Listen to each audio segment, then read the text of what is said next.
Hello and welcome to our show Midwest Weekly, starring myself, minus two coins, and my co-host CLT. We are here to give you a breakdown of Week Five's action across the Midwest Sweat League winner split. We also have a special guest today, Hairwick of Small Brain No Mechanics. Welcome, Hairwick.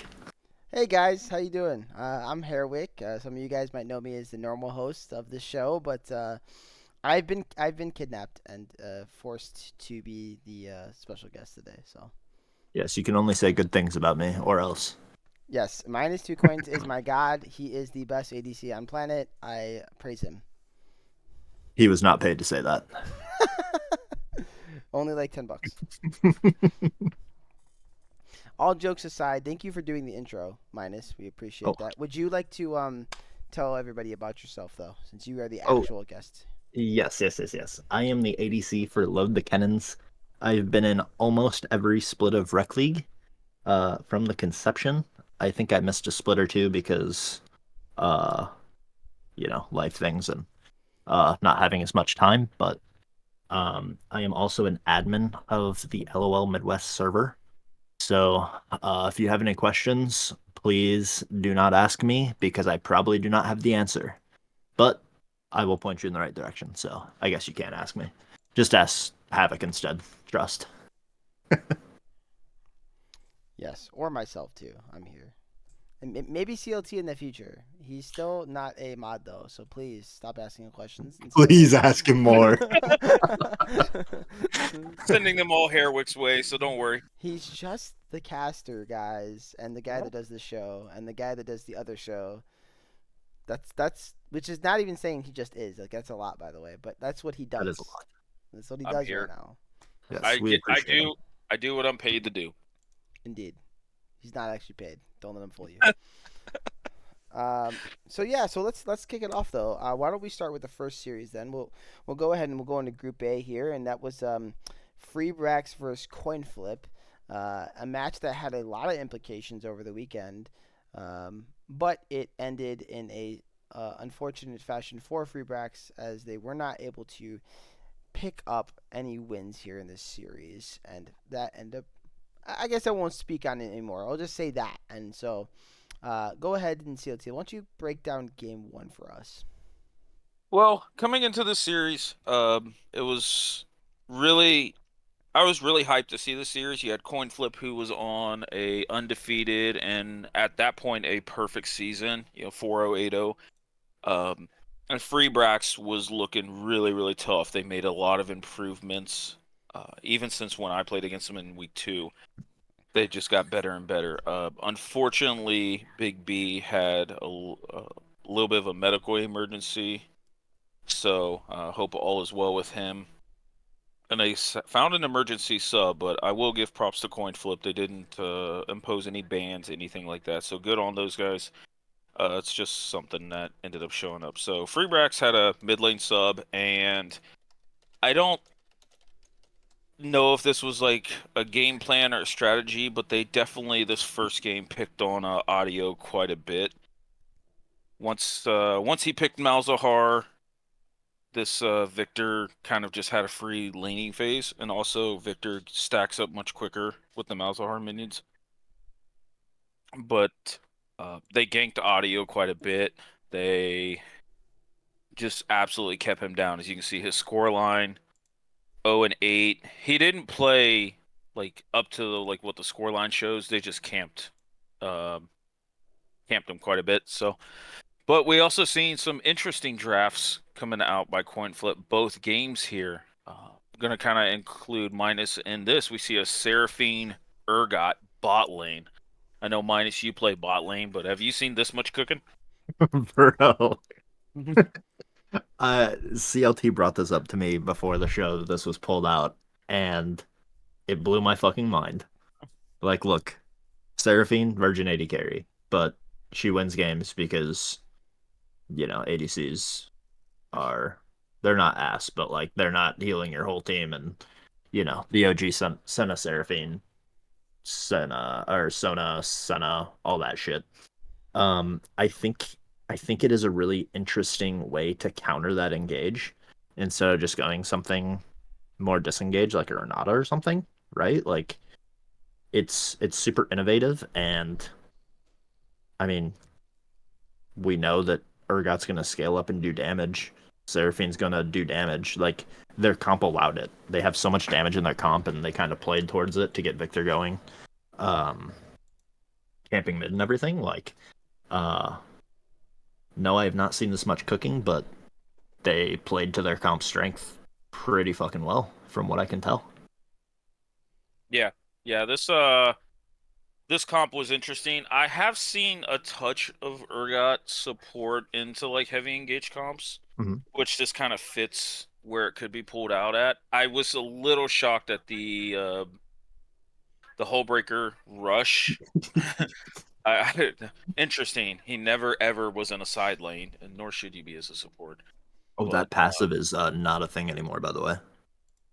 that's correct. It got fixed on Urgot, I believe, Yes. a while back.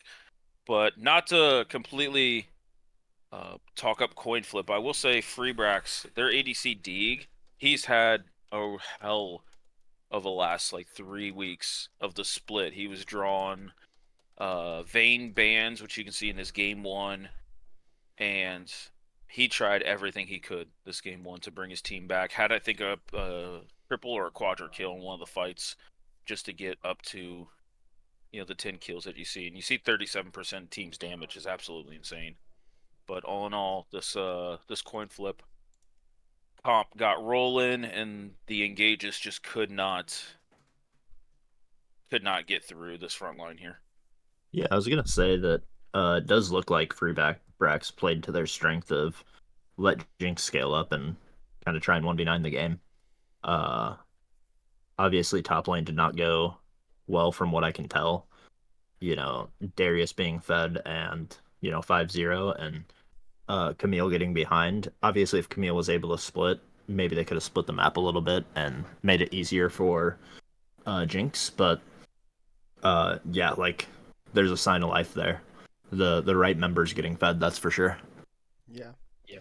I think the the biggest thing for me in this first game was just simply the Jinzhao and the Victor really were number one. Well, actually, before we even break that down, let's stop before I even say this. I actually got to go back to draft because it's something I complained about a bit during the cast. Leaving Victor up when you are on red side is pretty much criminal if you don't have an answer, and I don't think Mouse is the answer to Victor. Uh, Agreed. I think dive with Leona, Amumu, and Camille can be for sure. But at the same point, I really feel like when you're into Victor, you want to have something that can beat him in lane and keep him from scaling up for free. And Mouse just doesn't do that. But off of that point, going back to it, I think the Jin Zhao and the Victor picks here were just disgusting. Like they ran the map. Jin Zhao was everywhere, taking care of business. I know he ganked bot early, he ganked mid early. We all know about audio sadly getting focused a bit there as the sub, and rightfully so. I mean that's generally what you do. You're gonna focus the sub. They do it in all other sports. You target the backup when they come in the middle of a game because of injury or something, right? So I'm not surprised by that, but it does make you feel bad for the guy because it's like he just coming in off the emergency and is like, randomly thrown into the game, and this is his treatment. So, kind of was a feels bad moment, but yeah, I think it was a really really clean game by Coin Flip. I don't really think they made too many mistakes. There was a couple times where I thought maybe the Jinx might have a chance at carrying. I thought Deeg was playing pretty well, but it just wasn't enough. I think she really needed to scale up and get to that 35-minute mark, four or five items, and that just wasn't going to happen this game. It was 23-minute game. So Yeah, I will say I know it was a 23-minute game, but there was zero heal cut on the side of Freebrax into a Seraphine, not to mention Darius. Um, and Deeg actually went for LDR instead of Mortal Reminder, which is interesting. I understand it, but even going LDR second is a little surprising. But I mean, I guess from behind you got to maximize your damage as best you can, and again, he did a good job of it. But nobody else picking up heal cuts definitely kind of a red flag in that first game, even though it was a shorter one. yeah, Yeah, definitely not good. But yeah, that was my takeaway. I think other than that, I think Freebrax again didn't play horrible. I mean, I think Kellen still had moments to shine. He played much better from where he started at the split, I think. And Freebrax did play better as a unit. It's just unfortunate that Big B wasn't able to play because I think they would have had a really good shot in this series if he did. To be honest with you. And I hope everything's okay with him. I haven't heard from him personally, but I know, and I'm not going to speak on what happened. That's between himself, and whoever he told. But I will say I hope that everything's okay with Big B. But yeah, so crazy situation for their team. But yeah, that was game one. What happened in game two here, CLT? Game two was also kind of an interesting draft. We know we talked to Brandino a couple weeks ago on the show. He really does like the Shen, really doesn't mind playing it into virtually anything top lane. So watching him perform on that was really well. They gave over this Victor again, which I think looking back at it, they might do things differently there. But I will say, audio in this game definitely looked way more comfortable on this brand. The brand is something we don't see too often, and definitely not anything mid. But he definitely performed. He got a Rift Herald steal that got them the feats of power, which then they tried to snowball overall. But as much as I want to praise Deeg, and he did finish the split like with just insane performances. I think we've seen it two or three times, and then twice this week. Samira into just Victor and generally any other type of CC is really, really tough. I think they picked it with the Vi showing, not knowing that GeoProw was gonna pull another freaking GeoProw special and Vi support. Yeah, Uh, what a flex pick. yeah, yeah, and I just the Samira, I Deke tried everything, got started on a couple of really solid ults, but when you have Ben, Victor, Skarner, Vi, like you're just never gonna get a full channel ult off. I'd be surprised if you get any ults off. Was it So help me know because I am a Samira enjoyer. When was Samira locked in? Like, what did she see? Do you know by chance? I will pull that up because I'm actually kind of interested in that myself. She was drafted R4. And if you're curious what was picked by this point, Victor, Vi, and Shen were all showing already. So Okay. to me, that's a No, red no, I'm flag. sorry. No, Shen wasn't showing. I'm sorry. Victor, Vi, and Skarner. My apologies. Yeah, Shen was B4, so he Yep. wasn't showing I yet. think and what was picked 1, 2, 3 by Freebrax here. Oh, okay. Zinzao, Brand, and Rel. Yeah, there you go. Okay. I will say that I think Samira into kind of any three that are showing that doesn't include Smolder, I think is very, very risky and hard to pull off. Like you were hinting at, like Skarner, Vi, Shenton, Victor Stun. All of this is just like anti Samira, right? Like it's it's a very interesting idea, and to pair it with Rel gets like Smolder just gets a free stack this whole game. So that's also something that's really playing against Freebrax here is there's no threat on the Smolder stacks, and you always get to just hit Q on Rel if nothing else, right? Um, does GeoProw play anything that's meta, or does he just play whatever he feels like? He plays Uh, meta. the He plays meta. Okay. Because like but I mean, again, I kind of don't mind the Vi pick into that heavy engage too. Again, it's a flex as well. Like you're thinking it's gonna go jungle, who's thinking it's gonna be Vi support. Um, so I actually really like kind of the innovation we're seeing from GeoPro and just not caring what the actual champion is, but just to counter the enemy champs or the enemy bot lane more specifically. Yeah, I can talk a little bit on this. Just because I think The Urgot was okay, where like I actually think he kind of found a spot where it makes a little sense. I don't really think the vibe makes sense here, and I'm gonna break this down. So like, and this is gonna actually be a knock towards players a little bit. And I'm really not trying to like be negative here in any way towards freebacks here. But Squirrel, you have to stop trying to engage on the Smolder. If they literally just jump on Vi in the bot lane, Vi's dead. Like she's got no tools except Hard maybe to agree. queuing away. But Squirrel can flash in front of that if they really really want to commit that hard. She's dead. So I really did not understand uh, the pick because I don't think it was good because the pick. I think it was good because they really have no idea what they're doing in that bot lane at that point. I'm gonna be Yeah, I mean, wholeheartedly like honestly, and you I would just never thinking pick big Rel. I picture. wouldn't pick Rel into fucking. Part of my language. This is how frustrated this gets me. I wouldn't pick Rel into Smolder anyways. Like that's not what I'm thinking of picking into that champion. No, 100% not. And to your point, like look at CoinFlip's comp, and we're locking Rel here. Like, what does Rel do in this game? She engages, she gets taunted, she gets vied, she gets Victor stunned.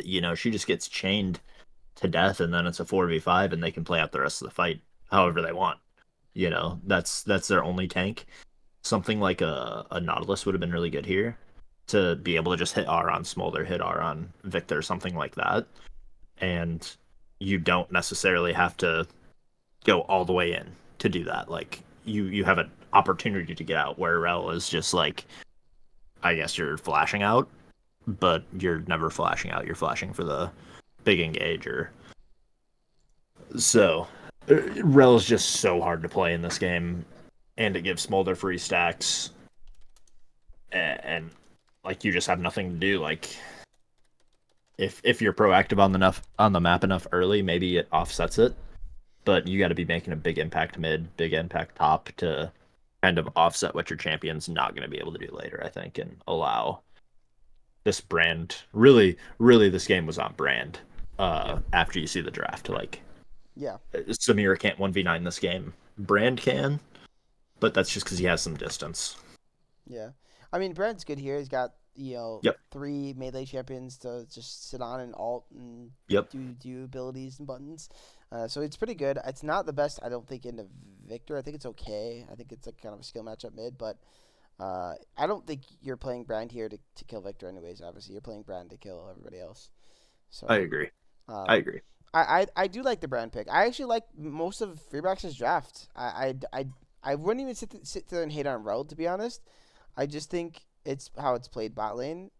But I definitely agree that there's better picks there. But like even going back to the Samira thing, there's just better ADs as well.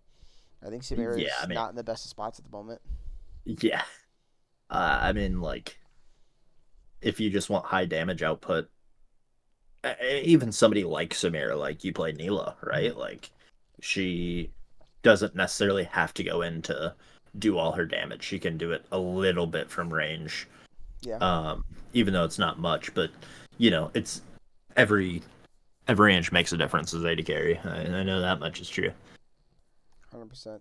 Yeah, so I mean, I think overall, looking back at the series, it was a fun series to watch. It was very interesting when it comes to these unique support picks, but um, I do think if Freebrax had it back and they had their mid laner in, it could be a different series. And unfortunately, we can't play the game based on what I've said at this point. But I do wish we got to see this full unit as they were looking really good as a five man unit. So pretty unfortunate.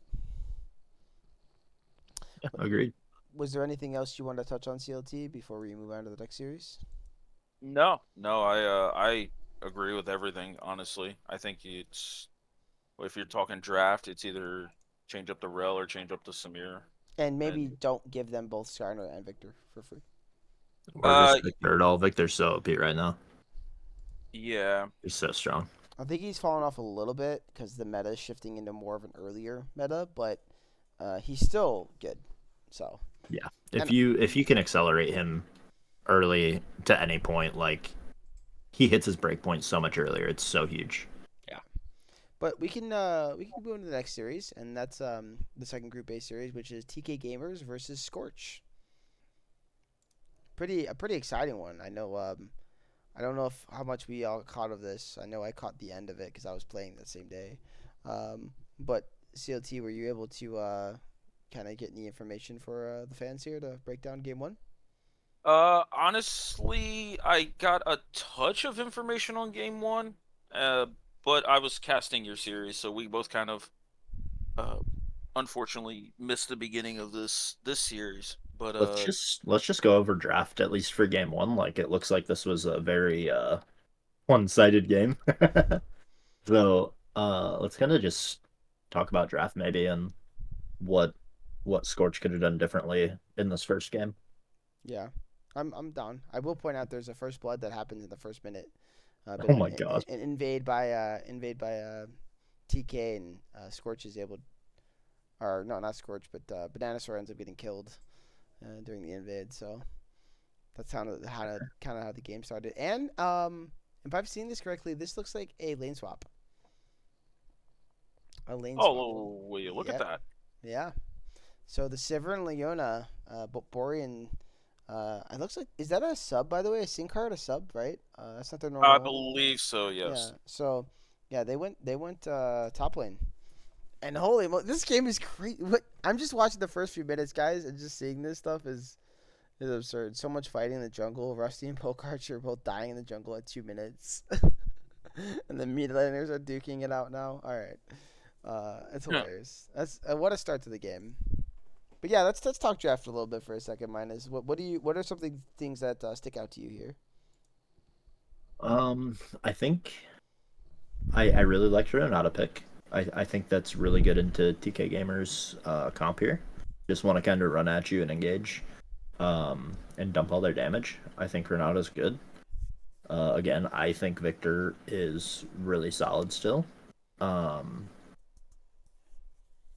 Poppy Poppy denies Leona and kind of Cassante, but there's not a ton of Poppy value. I don't know where it was picked in the draft, but um, you can pick that in anticipation. I'm totally on board for that to give them less mobility or opt into less mobility.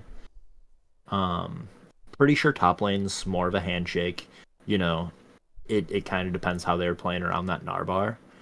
And Corky's a really good AD carry to dump a lot of damage. But I think the biggest thing in this draft with is Corky is shorter ranged. Um, and obviously Syndra's gonna love that. Sivir's gonna do infinite damage with Ricochet. Uh, you're you got Skarner that can just come at you. You got Cassandra that can come at you. It's a really hard game to play as Corky for sure. Um, but I think it looks like a really clean draft from TK, and Scorch's draft didn't look bad at all. Like truthfully, it just really depends on when they slam that Poppy pick. Um, if they slammed it in the first 3 rounds, again, I could see denying them the incentive for that mobility. But if it's P5, it's just not the move, right? So Poppy was R3, and it was picked into knowing that there was a Cassante and a Leona already picked.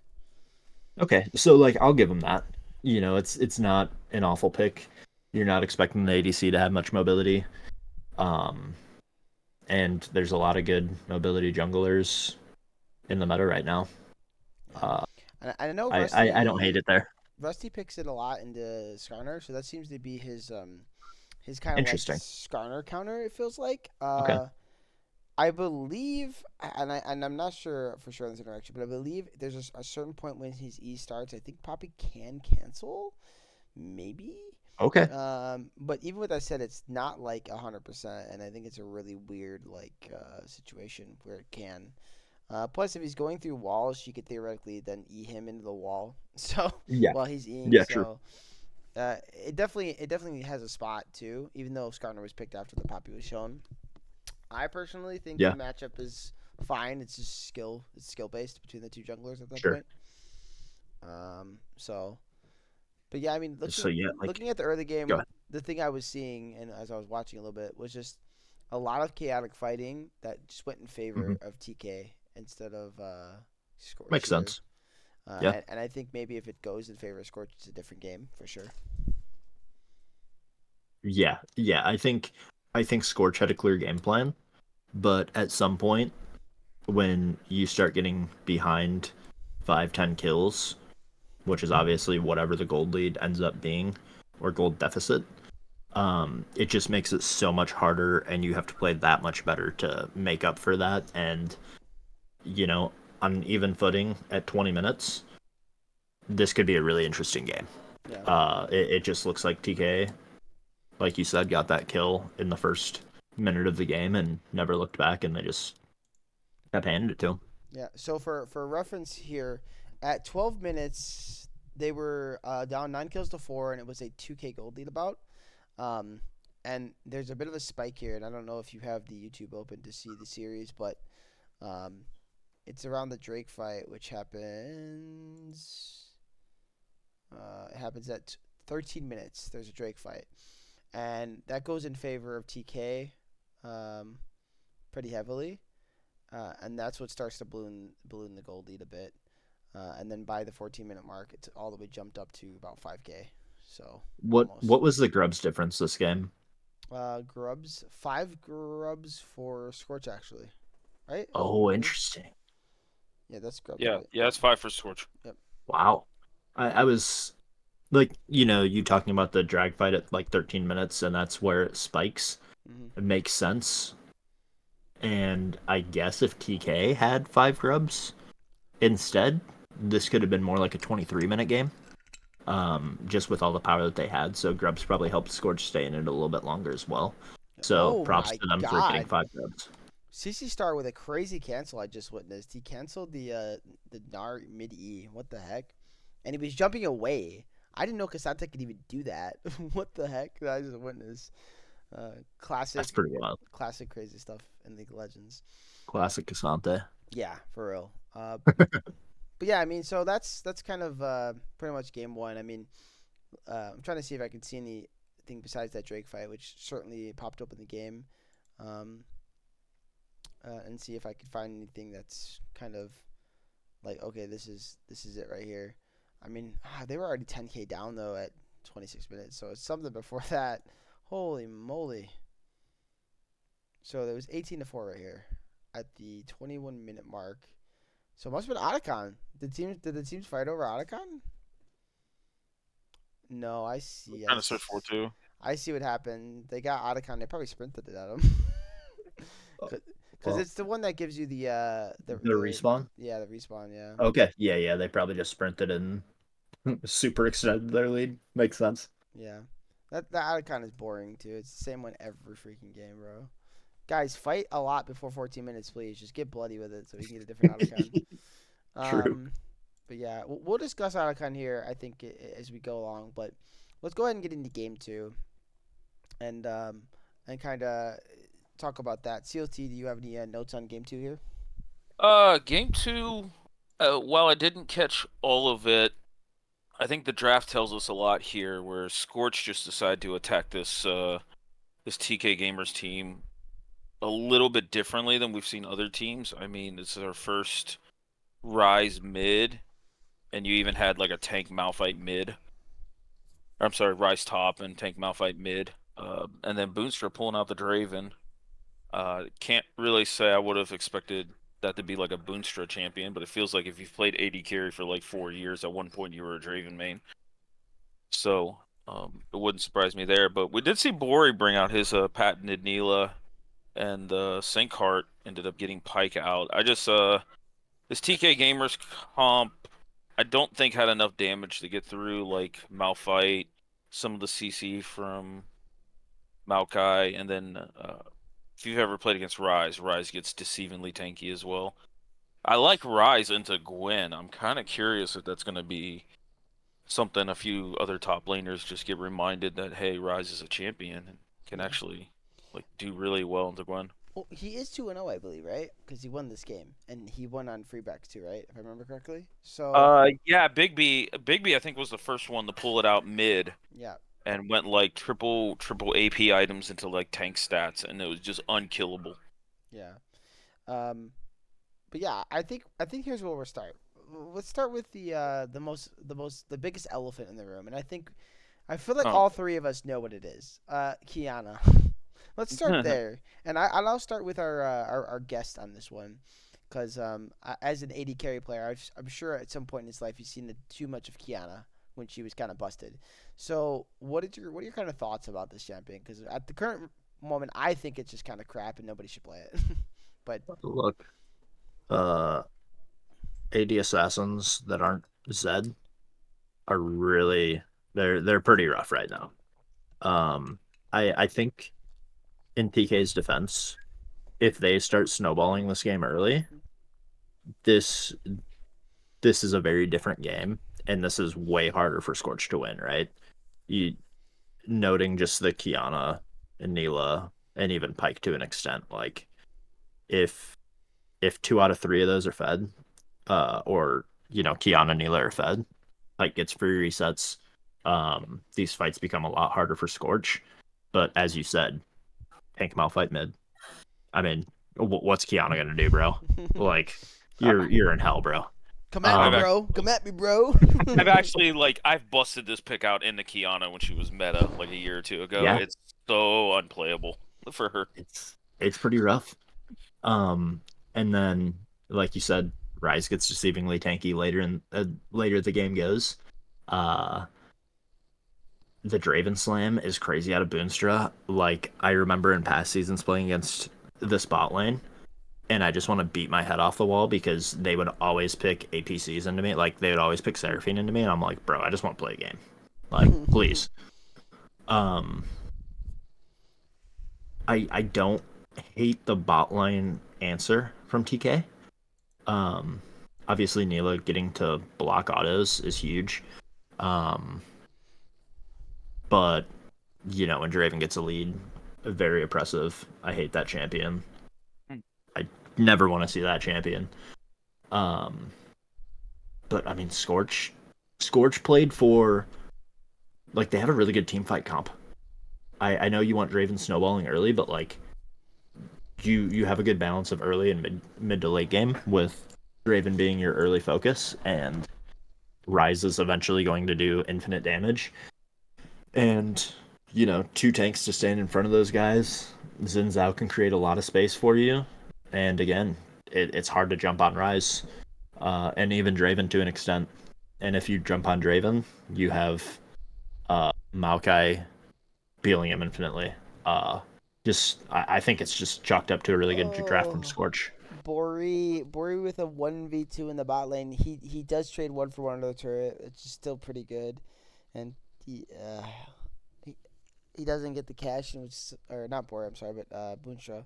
He doesn't get the cash in, but the double B's, man.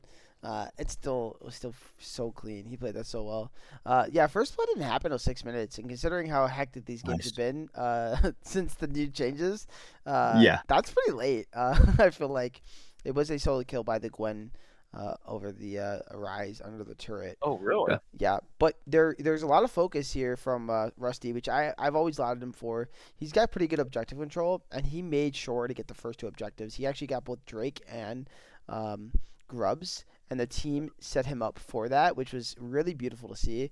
Very good map movement, which I think Scorch's map movements also improved a lot compared to what we've known them for in the past. And I'm not even trying to say like it was bad or anything. I'm just saying it's gotten even better and better as far as the macro.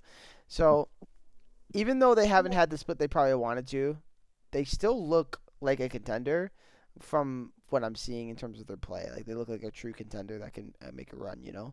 And so this game too shows that. I mean, they're going against a very very formidable team, and punishing them for decisions like Kiana pick, you know.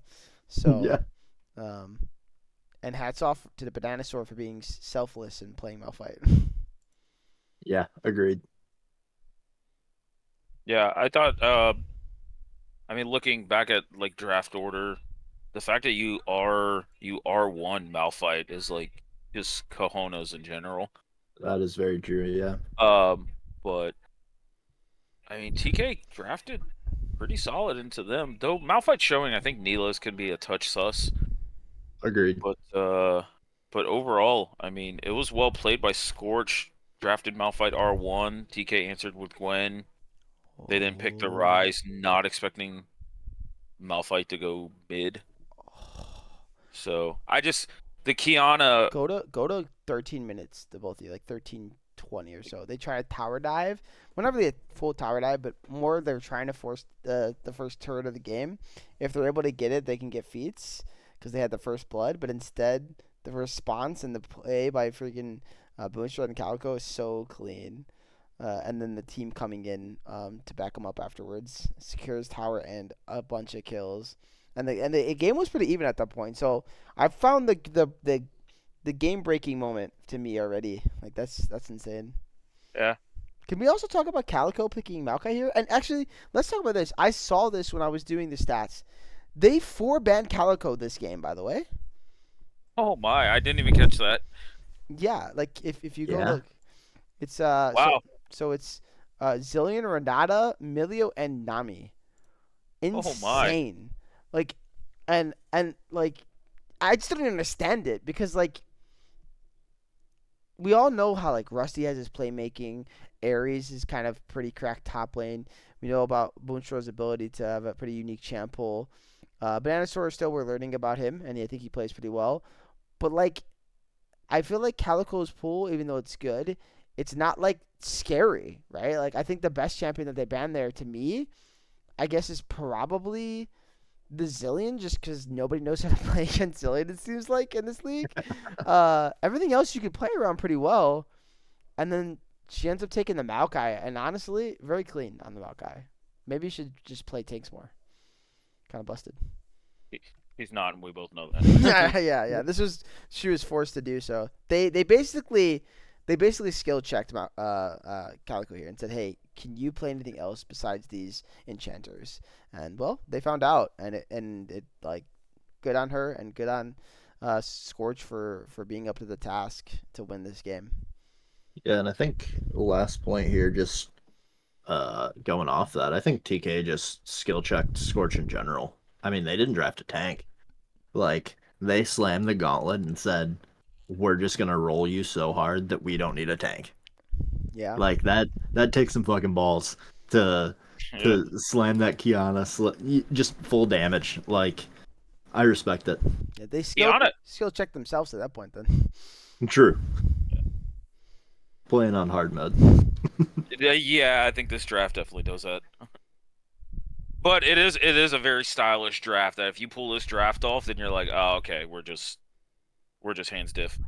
Yeah, agreed. So yeah, I might go back and watch this game too because it looks pretty entertaining. I mean, Scorch gets Ocean Drake. I think once you get Ocean Drake, like there's zero chance PK has playing this game at all. yeah. Yeah, So but it was still a pretty close game. I mean, even at 22 minutes, it's only a 3K gold lead for Scorch. So TK was fighting back pretty well. But yeah, I mean the Ocean Soul for them is just super massive. mhm. And all their ability to just team fight so well. And another thing too, the Rise pick I also like about it. This is the last point I'll make out until we can go into game three. Is it's really good for lockup into this pike too. I mean Maokai is too as well, Yeah, but like it's a range lockup, which uh, it's easier to get onto the pike than a Maokai, right? So I really like the draft that they had here. Yeah, agreed. there's nothing that can soak up cooldowns in TK's draft. Like if it's Kiana, Pike, Neela, Gwen, you're just asking to get CC'd, Malphite ulted, and bye Yep. bye. Yeah, Yep. We can move over to game three. yeah. This was the one I caught a little bit of myself, but it sounds like you caught the full game. So CLT, I'll let you kind of talk about that.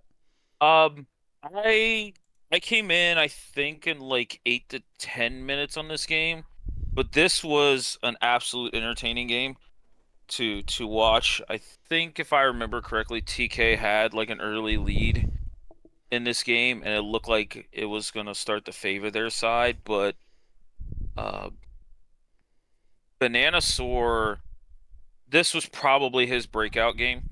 I feel like I know he's generally I talked to Calico a little bit. He's generally a fill player and he plays whatever's needed. But this game, he looked super comfortable. I think he got a solo kill on the Victor early in there, Yeah, it was and actually 3 minutes in. Yeah, yeah. yeah, got a solo kill, which Lux is traditionally been really, really good into Victor. She doesn't have Syndra burst, but she has more range and access than Syndra Hmm. Right. overall. It's just not Lux is in that like Xerath pool of champions and Ziggs where like if you don't play it, 10, 15 games a week and main it, it's not really the most effective pick, in my opinion. But I was surprised with the season on the line and looking at TK's draft that Ares was going to play Yone, but he had so many clutch ults, three, four, even I think a five-man ult in this mid to late game to set up Banana's laser. Boonstra is able to just auto and get a really effective ricochet on people. And this Cho'Gath got tanky, but just felt like it didn't get tanky enough. It was just so much mixed damage coming out at him that if he got Lux Q'd, then Calico would fall up with a snare that ends up turning into a stun. Rusty has, decent damage, but can still frontline since Jinx Victor can't really damage Xin Zhao in the middle of the ult. And then yeah, Boonstra Banana just fire off just any amount of spells and can chop the Shogat down pretty quickly. Yeah, I wanna the first really big unit R I think you're talking about was in the base too. There was Um, one, I remember they were sieging bot lane and there was a touch of, I don't want to say like high ground, low ground, but Ares knocked up a bunch of people with Q3 and Lux fired it when they were knocked up. So he only caught like two people in it. He just kind of was off on that ult a little bit, but it did enough, and I think it hit the minion wave in the back to delay that push. And then Scorch um, ended up stacking Drakes after this first Drake. So once they stacked Drakes, it was very hard for them to find picks on him because with Cloud Drake and ults. Like Boonstra just presses R, and then this Sivir is uncatchable. yeah, Super NASCAR. But they ended up getting Elder Drake, and that really helped to kind of finalize this push overall. Like this was a very entertaining game. I wish I'd like watched this a little more in depth and took some quality notes, but this was definitely one of those games that end a season on them. yeah. It didn't help that we were waiting. We were trying to get the VOD so we could actually fully watch it too, right? We finally got it, Yeah. and thank you again to War Initiate for not only casting but casting on your channel and being willing to to send us the VOD. It's really helpful, and that's why it's here on the YouTube now. But yeah, I didn't get a chance to watch it all. I was playing, like you said, you were casting.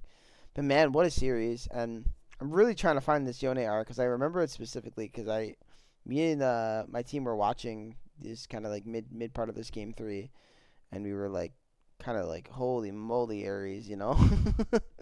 The whole team was kind of like, this guy's cracked right now. Ares, yeah, I talked to Calico and I really thought I think one draft or one game that they lost where I felt like they needed a tankier figure. They were kind of going back and forth a touch on this Ares Yone, but it's just something he's super comfortable and super confident with. It just didn't work out the one game I was talking to them. And I Oh, thought we were gonna see shades of that this game, but dude, Ares had so many good Rs. You're looking at about 28 minutes if this is the one you're thinking of. yeah, yeah, and I think it's a really great R. But what makes it great is like what you said. It kind of slowed down the push, but also I feel like TK might have overcommitted there. I don't think they had to Yeah. go as hard as they did. The flash in there from Poke Archer, I think it kind of ended up costing a little bit. And that was a really nice Crescent's whatever it's called, Crescent something. It's Zinzao's alt that he got off there to disengage the fight and keep himself safe. So yeah, overall I though, do. like it was very good good team coordination by Scorch there to battle it out. And I want to actually point out before you say anything, Silty. The series was so pivotal because we were talking about Freebracks. Freebracks had lost. If this was Scorch lost, it would have been a three-way tie, and so then Correct. Freebracks would still had a chance. So Scorch winning here completely ended Freebracks' season. Yep. I do want to bring Minus in for a second before we go to the next series. What the hell is this Hullbreaker Jinx crap? I'm gonna be honest, I haven't played it.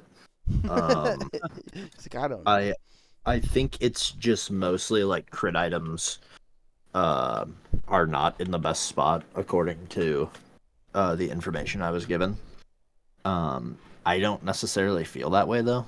Realistically, like I think ADCs are in a fine spot. I think their items are fine. Like just play better.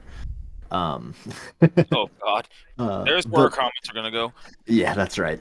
It's kind of like I I think it's kind of like the tank Jace build where you're playing. You don't have to play as well to maximize your damage and still put out similar damage output. You can kind of turn your brain off a little bit more. I'm guessing that's what this is. I mean, yeah, like I, I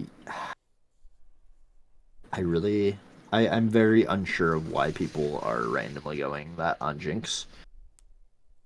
I felt like Uh, this was the game to not go it on because there's been a lot of drafts with Jinx, even Sivir, and a few other crit-based AD carries. You could throw Caitlyn in there to some degree, where they just don't build a big enough front line to give them time.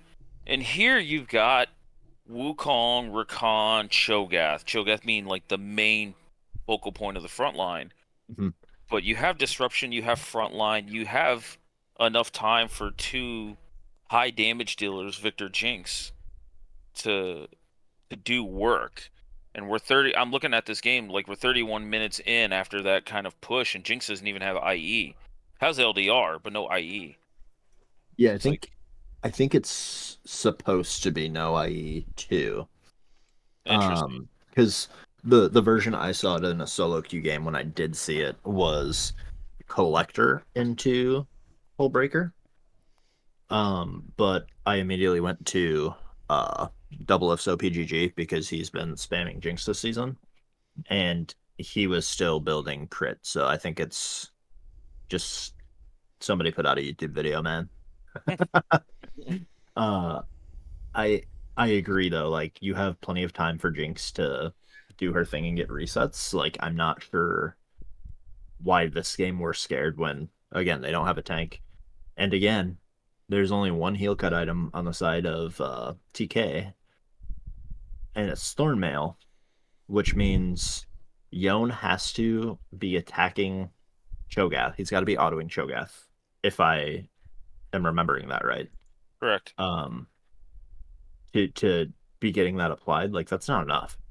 Again, that LDR can just be a mortal reminder. You still have Last Whisper in there. Uh, so and obviously there's three other players that can build heal cut as well. So I'm not sure, into Yone Seraphine, you're laning against Seraphine as well. The fact that there's not, I'm saying not really heal cut is kind of unexcusable. 40 minutes into the game, that's wild. That Yeah. is so wild to me. Um, but I think this is the difference between Scorch's game three and um TK's game two is Scorch also doesn't have a tank here. I mean, Yon survives for a while, so does Xin Zhao, but they do have a healer, and they have a very good healer. That's a big difference, and they obviously snowballed early. So you know, um, I just think that's very notable that they weren't just five damage, and they actually had a more supportive character in Seraphine rather than just a Pike who's going to accelerate your carries, accelerate the gold leads, that type of thing. Lux Um, also kind of plays a touch of Enchanter with shielding. 'Cause, like Yep, Lux absolutely. Sin Zhao is actually a really good duo, Agreed. especially mid. So Yeah. Well, with that being said, I think I mean we covered the series pretty well. It's been a little bit here, but yeah, I'm just gonna say again, well played, Discord. You know, you guys earned your spot for sure in the playoffs here, and a chance at tiebreakers. So good luck in those. Hopefully, we get those set up soon for that fourth seed. But yeah, really good, really good, and fun series to watch a little bit of, and hopefully at some point we get to look back at this and remember how great it was, because it truly is probably one of the best series we've had in this split. there was two really good game threes this Yeah, week. oh definitely. But all right, we can move on to the next series, which is Insane Banana Posse versus Caster Curse, which I have to I can't show the draft because the draft is not on Battlefy because Battlefy is broken. But yeah, CLT, since this was your last series of the split that you officially played with your team, I will let you talk about it. Oh, thanks. Um, so coming into this game, we knew we could make things, I don't want to say interesting, but definitely we could play kind of kind of spoilers the Insane Banana here. And I know a lot of the guys on the Insane Banana, specifically Crackler and War. Like I pop in Crackler's stream quite a bit. And actually I've duoed a little bit with War. Like there's two really nice guys. Um so it was a lot of fun to play against them. Me and War actually talked about Anivia Nautilus because I liked Anivia's side of it and he likes Nautilus, so we agreed no jungle. And I actually didn't think we were gonna go through it. It was a joke at first, but I mean they were men of their word. So uh, busted out the bird here into Nautilus. We had a sub support here in Souls. He played on Washed Up Gamers as the top laner last split, and I've played with him at support before. He's a really solid dude. He plays anything but prefers top and support, and he almost specifically one tricks Pike and support. So had to get him on Pike here. He caused a lot of hell there in that mid game, just roaming around ganking. Once Sivir gets a few items under her belt, or even just a few backs, she can just annihilate waves. And we played to that a little bit. I think we tunneled on this Vi pick a little bit too much. We picked it early, got the Poppy slammed against us, which was kind of a terrible draft blunder on our end. And Poppy could never really get to this Tristana, and even the one or two times that she did, uh, you're going through, you're trying to bust through a Seraphine. So that was kind of the difference. I honestly think we got kind of slammed in draft a little bit on the Vi pick, and Souls made it work on Pike, but we'd go back over again. We might redo that a touch. But no, Insane Bananas played really well. They got off to a really big early game lead. Souls then ganked me, or ganked my lane quite a bit to help me like try to stabilize this game. But once Wukong and Nautilus just got tanky enough, there was not much we could do into it. So Yeah, Crackler was left free to left free in the back line to just fire at all of us and take us out. and one thing I remember about the series was just Noob playing really well, especially in game one on this Wukong. I was really impressed with his play, um, which is really sad because I heard it's sad, but it's also congratulatory to him. I guess he's going to be on a collegiate team, and due to some situation, I don't really want to speak too much on it because I don't know what I can say. But just knowing the point is, he can no longer play on Insane Banana Posse because of whatever situation that is. So they're gonna be bringing who was it again? I can't even think right now. Their old mid laner back. Ghost Tiger. Yeah, Ghost Tiger. So I think War is gonna go back to the top lane. I think. Oh, Um, ho. I think I got and he messaged me about it, but like I said, I don't want to reveal anything. He asked if it was okay, and I checked everything. It was good. But yeah, so it's some changes. But Noob was great, and I mean in a pivotal game where you needed to win this game and of course the next one to make sure you have a chance at the playoffs. And that's what Group A all was about. I mean, it was crazy that every game mattered so heavily. Mhm. Um, it was certainly a performance that made a big difference. And if they end up making any big moves here in the playoffs, I hope that they look back and certainly thank their former top laner now for his contributions. Mhm. Yeah, he played well both games. But yeah, what would you feel like would be like the breaking point in this first game for you? Like something that stuck out a bit.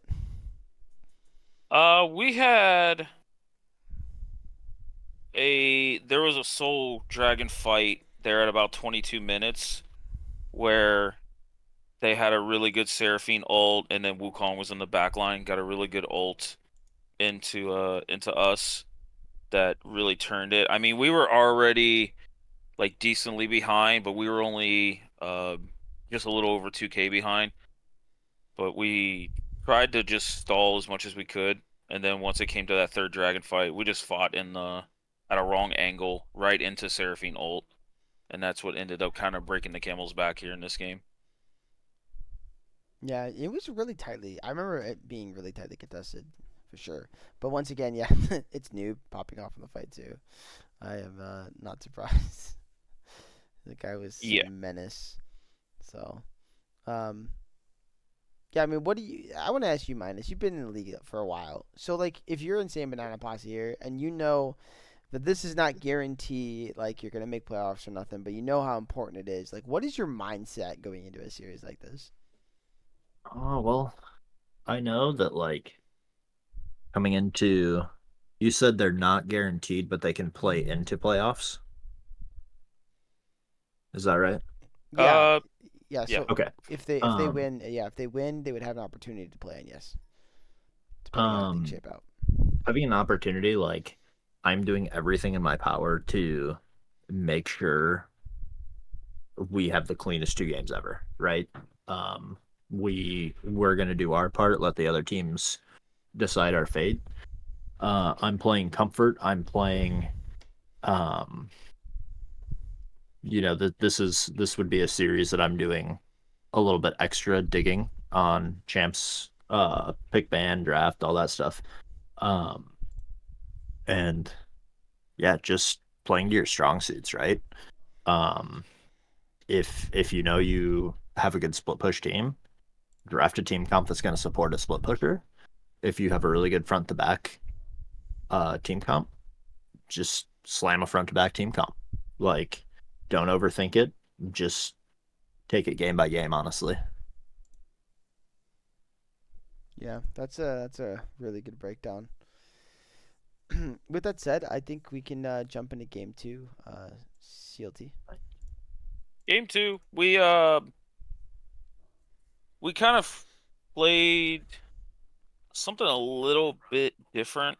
Uh, we did have some comfort picks in there. Diablo Fox loves this Aphelios. It's his main. Every time I watch him play it, it's insane how he plans out what guns to have when, and he's really good at communicating, yo, I've got good guns to fight here, or hey, let me hit this bot wave before a dragon fight and get this gun out so I can get another one in. He's probably the only one I see play Aphelios like do that, and it's really cool to be a part of that. We knew that they preferred front to back team comps, so we wanted to be able to like plant our foot in the sand. The hack room would kind of suggest that we didn't want to do that, but Alves, he just randomly will pick out a champion. He's like, I just want to play this today. And I'm like, okay. He did that against Scorch with the Belveth, which kept getting banned the very next weeks. Like, I think he drew Belveth bans every game since he popped off with it against Scorch. And this time he was like, hey, I want to play Hack Room. I think their bot lane plays a lot of immobile 80 carries, and I want to be able to attack that. And I mean, we kicked back talking about the Seraphine a little bit. Like it's rough to engage into her unless it's like stupid hard engage. But he just wanted to play it, so it's like, okay, cool, do that. We can support the Aphelios, and Zach was something that my top laner had been trying out quite a bit. He's played it a few other times this split, and he just likes how versatile that champion can be. If he's Mhm. late to a fight, he can dive in, play disruption. If he's early to a position or he's set up really well, he can then pull the trigger and start a fight. It's just Zach is multifaceted in that aspect. And it's a decent matchup in the Mordekaiser. I know Mordekaiser bought anti-heal, but he ended up getting a solo kill up top. I had a really good feeling that this Cho'Gath was going to go mid, so I kind of busted out like the best front to back mage I can think of in Asol. It was like let's just see how it feels this game, and it felt really well. We competed really hard in this game overall.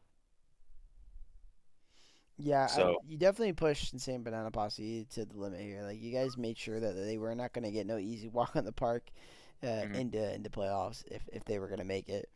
Um, yeah, Cho'Gath mid very interesting, but I mean I'm not surprised it's War. He kind of plays top laners mid mostly. I know Cho'Gath used to kind of be a mid pick too, but certainly isn't like what it used to be. Um, I loved seeing the Asol. I was just happy to see that champion. I think it's hilarious, but also very skill expressive, and it's so busted if you get to like scale. Um, but uh, yeah, I think the biggest issue in this game, from what I saw, was specifically like bot lane was doing well, but they just traded so much that it kind of screwed Souls over in like a situation where like, oh, I land a hook, this could be a kill, yeah, but now you're also dead because you have no HP, and that happened a couple times. And I think if that's just like if there's a little less trading and more just like let's look for an all in completely, because to be honest, I think Thresh Aphelios can all in with the right guns, even if it's full HP to full HP, and just kill them, especially once Flash is down. So um, that was something that I really noted heavily. And then I thought Owl was playing pretty well on the Zac. Even solo killed Noob at least like once early on, which was a Mhm. really clean solo kill. But eventually Noob just became the Mordekaiser we all hate, and Mhm. well, yeah, it was kind of just GG. And that's again where Noob just kind of popped off. 1v2 in the top lane, killing Hecarim, even though he ended up dying to Owl in the end. I mean, that was still pretty big. So Yeah, we actually had a situation where I think we were responding to a mid push and they had Rift Herald plus Grubs in the bot lane. And I actually made the call. I was like, let them take the inhib. And they were like, what? I'm like, I stack so much quicker with inhib and Aphelios, Thresh, Hecarim can stand their ground. I have symbiotic souls in this game too, so if the wave clear doesn't become enough between those guys, I can W in between lanes really well. I think Symbiotic Souls is broken on Aesol, to be perfectly honest, for that reason. Uh, but yeah, Noob had an absolute insane flank in that last team fight that just completely won the game for them. I even messaged War. I was like, "Did he TP? Because we thought we had vision." He's like, "Nah, he warded, got into a brush there, and he ulted Aphelios." Noob's build was really good this game too. He realized that he had to kill one of us, so he went anti-heal into Leandries, and then I think bought Runins, just trying to key in on Aphelios, and it worked. So, yeah, 100%. It but was really fun game to watch, and I actually do think the Hecarim was not a bad angle here overall. I think it's we pretty had good. we had 0 reps on Hecarim, and like I said, Al's just randomly just pulls these champions out of a hat and performs on them really well. So, Yeah. yeah. What do you think about that, Minus? You are you okay if your team is just like I've never played this champion, I want to freaking play it.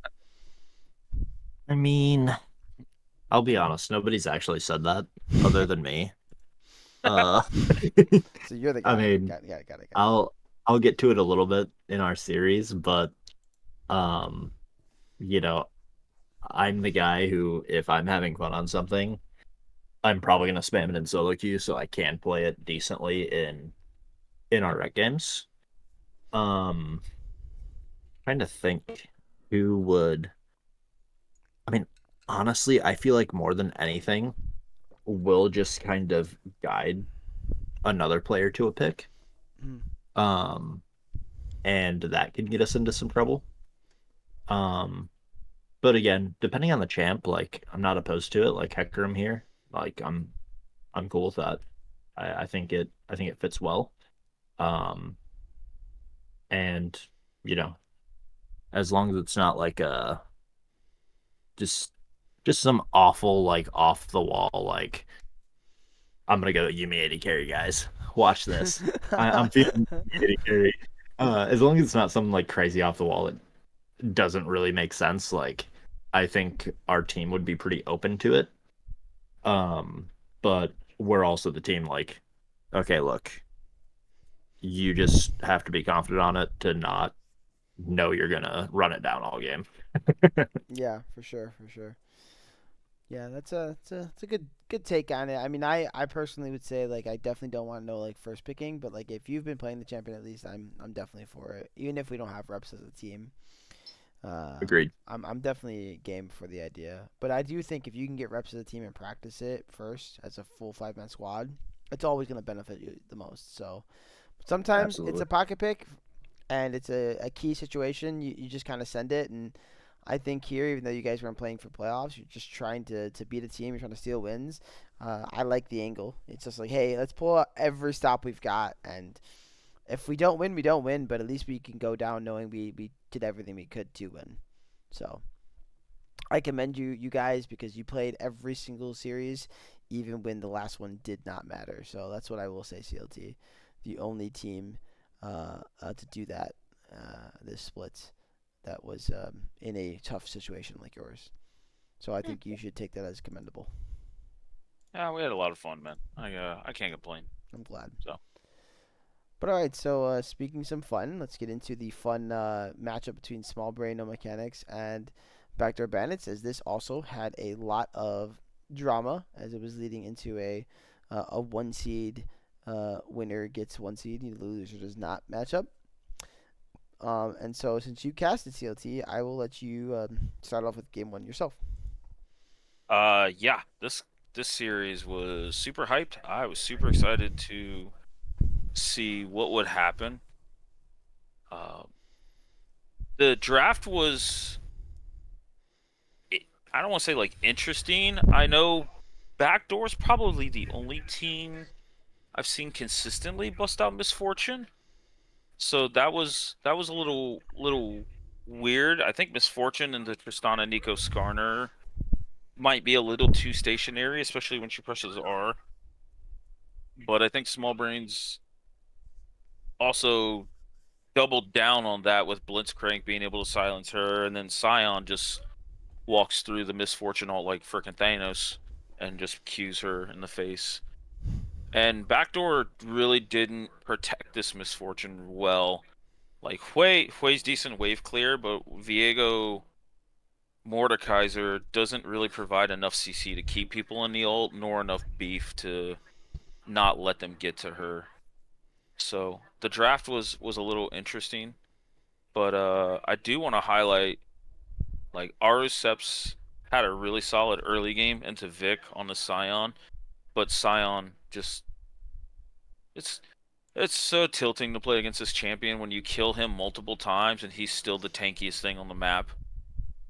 Uh, but your early game on Skarner was insane. You ganked mid when there was no flash, I think off a level 1 invade. Yeah, Uh, yeah. and then you ganked bot when there was no flash and got Nami. But you kept man, you made this Hui's life miserable too in the mid game. So there's a lot of really good things coming out of Small Brains. Fidsticks had a moment where he was like 5 minutes straight around mid. This Hui couldn't do anything. Yeah, It was overall a well played game by you guys. Fid is the the epitome of I'm gonna be a nuisance in your game, and you can try to stop me, but you can't. Uh, yeah, uh, we always see him do those funny things. He'll just randomly walk mid lane, level one as a Mumu, and just like Q you for fun. Like it's just like okay, Uh, like you're probably not killing this guy, but it's just the fact that he showed up and he did that.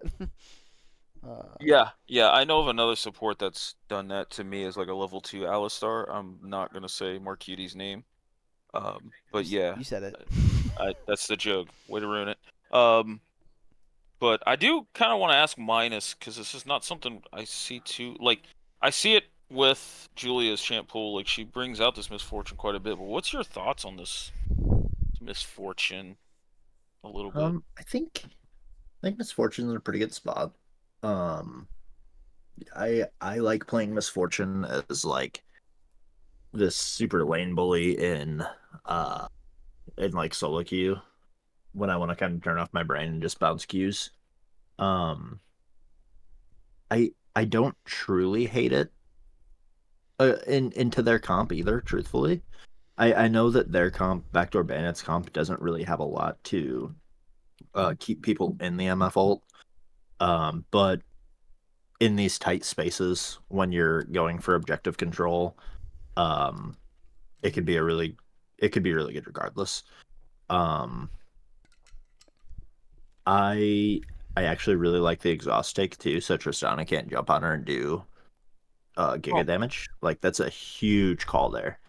Um, but Julia likes it's surprising that she likes to pull out the MF because she's not this lane bully, in my experience. Like a lot of times we're just handshaking lane, not really doing a whole lot unless a support gets a good look. Um, and she plays for late game. And truthfully, like I don't care to play MF that way, even though I prefer crit MF to lethality because I don't like to rely on only my R to do damage. I prefer the traditional AD carry. I'm just gonna auto attack you to death. Turn my brain off. Um, but yeah, like it looks like they had a good answer into the Hui and got it behind early and stomped into the ground so he wasn't effective. But there also isn't like these crazy leads that Backdoor Bandits had, right? Like Viego was even and Mordekaiser was even, which not bad. Don't get me wrong, but you're you're almost playing MF here to um, buff the Viego, and you're almost playing for Viego resets in this game. Is kind of how I interpret it. Like MF ult over yeah. the top, you have a Nami ult to semi keep them in there, of course. Uh, and Hui's just doing damage infinitely, except for this game because he's 1-8. Um, but I kind of see what they were looking at. Mordekaiser just gets to take somebody out of the fight for free. Even if he's not winning the 1v1, it still makes it uh, supposed to be a stronger 4v4 because you're taking out their strongest member. Ideally. Um, so I see what they were looking at. But I mean, is Jinx banned? Jinx is open here. Like I think Jinx is in a great spot. We could just be playing Jinx, and I think she could potentially have a better time. I don't know if that's true, but that's just kind of my quick thoughts. Yeah, I mean, if taking Jinx here and there's still a Blitzcrank, it's still not the best time for a Jinx for sure. I mean, there's still the Cyan, the Nico, the Skarner. I mean, things to get on the Jinx, right? And I think Tristana's 100%. really, really good into Jinx. So it's, I guess in terms of like if you want to really play for that scaling, which I do feel like Backdoor Bandits likes to play for, Jinx is better. I think she's gonna scale better. Um, but yeah, maybe this was their exact draft. They said, you know, I see where Ajax has got some bans into him. This is one of his better, that's his best champions here. Let's just play for the Viego pick and make it good. But I've stated for most of the split, and I still think this. I don't really think Viego's in a great spot. I think he's fine, but I don't really look at him and go, "Oh man, this champion scares me." If he gets resets, that can be threatening, but like realistically, nobody lets him get resets these days. he just gets blown up in a team fight and he's done. Right. So True. um, yeah, it was definitely an interesting situation. We do value our drafting a lot. We do think that we're pretty good. We definitely did not anticipate them leaving up Skarner, um, but hopefully that teaches them to never leave up Skarner against me again.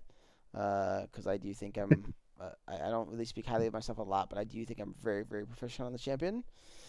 So yeah, I was kind of shook by that, to be honest, and only because I've seen them in literally Julia in the middle of our drafts, in like when I'm casting and being like, leave up Skarner here is crazy, right? Like, so it's just like Yeah. I was honestly shook when I saw that.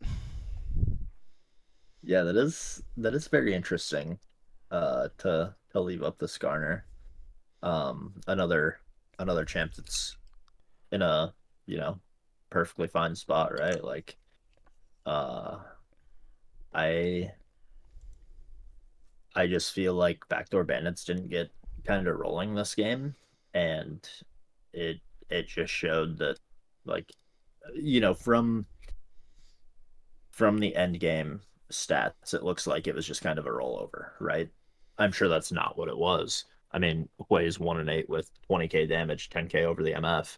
But again, like, I don't expect MF to be doing this crazy damage this game because, like you guys were saying, she doesn't have anything to keep them in their ult. Um, and yeah, I will say the only pushback on the Jinx pick into Tristana is because she was smart enough, unlike most AD carries, to take exhaust. Um, Tristana would have had to. She would have wanted to take cleanse just for that. That's something Samira used to do.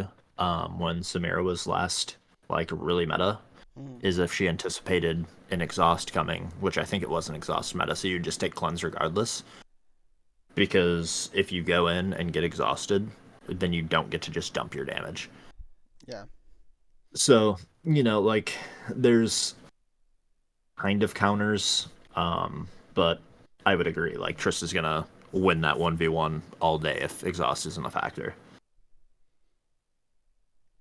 Well, with that being said, I think we can jump into game two, and again, I'll let you lead off, CLT, just like last time. And I think this was the more interesting game in terms of like how it played out, right? Like game one was kind of more, can you not really? I don't want to just say a stompy there because it's not really what happened, but it definitely was more of a controlled game by us. Whereas game two, much sloppier and could have gone much different way than it ended up going. So yeah, CLT, if you want to talk about that. Yeah, game two, definitely a lot closer. Uh, the draft was again kind of interesting a little bit. I gotta double check, but I think Vi picked early. I think a lot of these teams now are learning how to punish Vi, or at least being able to make it way less effective. Because I know you have Tristana there, and Vi can attack the Tristana even when she jumps away.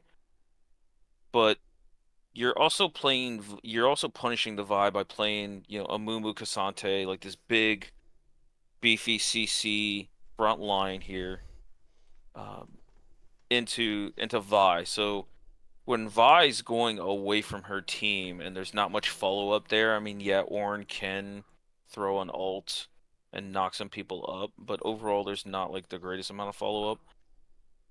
It becomes very difficult for her to play the game. I mean, you could turn it into a pick style, but I would argue she doesn't have the consistent damage.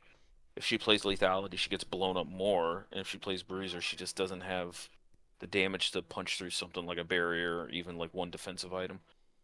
So the Vi in the draft was quite interesting. Looking at it in totality, Vic got Cassante. He generally gets that band away from him. Zenma, I think, is the only person drawing Azir bands, and Azir was up, so had a really good opportunity to play that. And what I thought was a really good situation too. He does outrange Corki a little bit, and the things that want to come into him, like Vi, Tom Kench, he can wall away. The Talia was a really nice check. I don't think it's as much as a counter pick anymore. into Azir, but it's a really nice check where you can put the minefield in front of the Azir, and when he tries to shuffle, he just gets stunned. But you guys had a really good response. Fid's probably the only one I see playing Morgana support, or at least having it in his champ pool, so that was really nice into Vi. And then this game got off kind of to I don't want to say like an explosive start, but you guys, specifically Vic on this Cassante, did a lot in this early game. He returned a lot of the kill favors back to Ariceps from the first game, but SCYX got rolling a little bit here. 2-0 here at about 10 minutes on this Vi. You guys traded Grubs the first go around, and Backdoor Bandits found themselves in a little bit of a gold lead here. But as the game progressed, you guys really put your foot down. You did a lot in mid-game team fights to at least go even until your carries scaled back up again in Zenma and Mono on this Tristana and Azir. And I think overall you played to your comp's win condition quite well. Yeah, it was definitely more of a front to back comp, and I think that's in the past what we're mostly known for. When people think about us, and I think we've improved a lot this split to be able to play definitely different things than just simply front to back. But it's probably one of our best strong suits as a team is our ability to team fight. But yeah, we definitely struggled early on in the game. I love a Mumu. I do consider myself a good Mumu player, but man, I had a freaking bad early game. And I told them when I took it, I said, "Hey guys, just so you know, Vi beats my ass. Like I do not get to play the video game against Vi. Um, Better champion than a Mumu. Like it's not a counter by any means for a Mumu. Vi's good into a Mumu. So it was like, well, we're gonna just do what it is because we decided to go with the Morgana as the counter to the Vi, right, with the Black Shield, and then just kind of go from there. But we really flubbed up the early game, so I felt like if we end up losing this game, it would have been one of those things we look back and go, well, it wasn't the draft, it was just execution.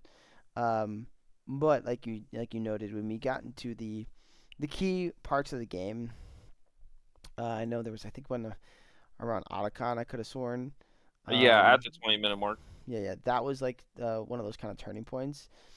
Um, where we were down. I mean, geez, like what, 4K? I didn't even realize we were this far down. 4 or 5K. Yeah. Yeah, 4K. 5K. Well, Holy moly. 5K, yeah. Yeah, 5K. So we were down 5K, and like anything could happen, right? But us being able to win this fight was what turned the game. Um, I mean, honestly, it was nearing 6. Jesus, I did not realize how rough it was for us. I knew it was rough, but Jesus, it was real rough. Um, but yeah, that was kind of the moment. And then after that, we knew and were confident in our abilities to kind of just a team fight. So and do what we normally do. I thought, obviously Vic was popping off 100% like usual on Cassante, and then you know just Fids, Emma, and Mono playing like the best just backline you could ever see, man. Doing everything they're supposed to do in the team fights and doing their jobs.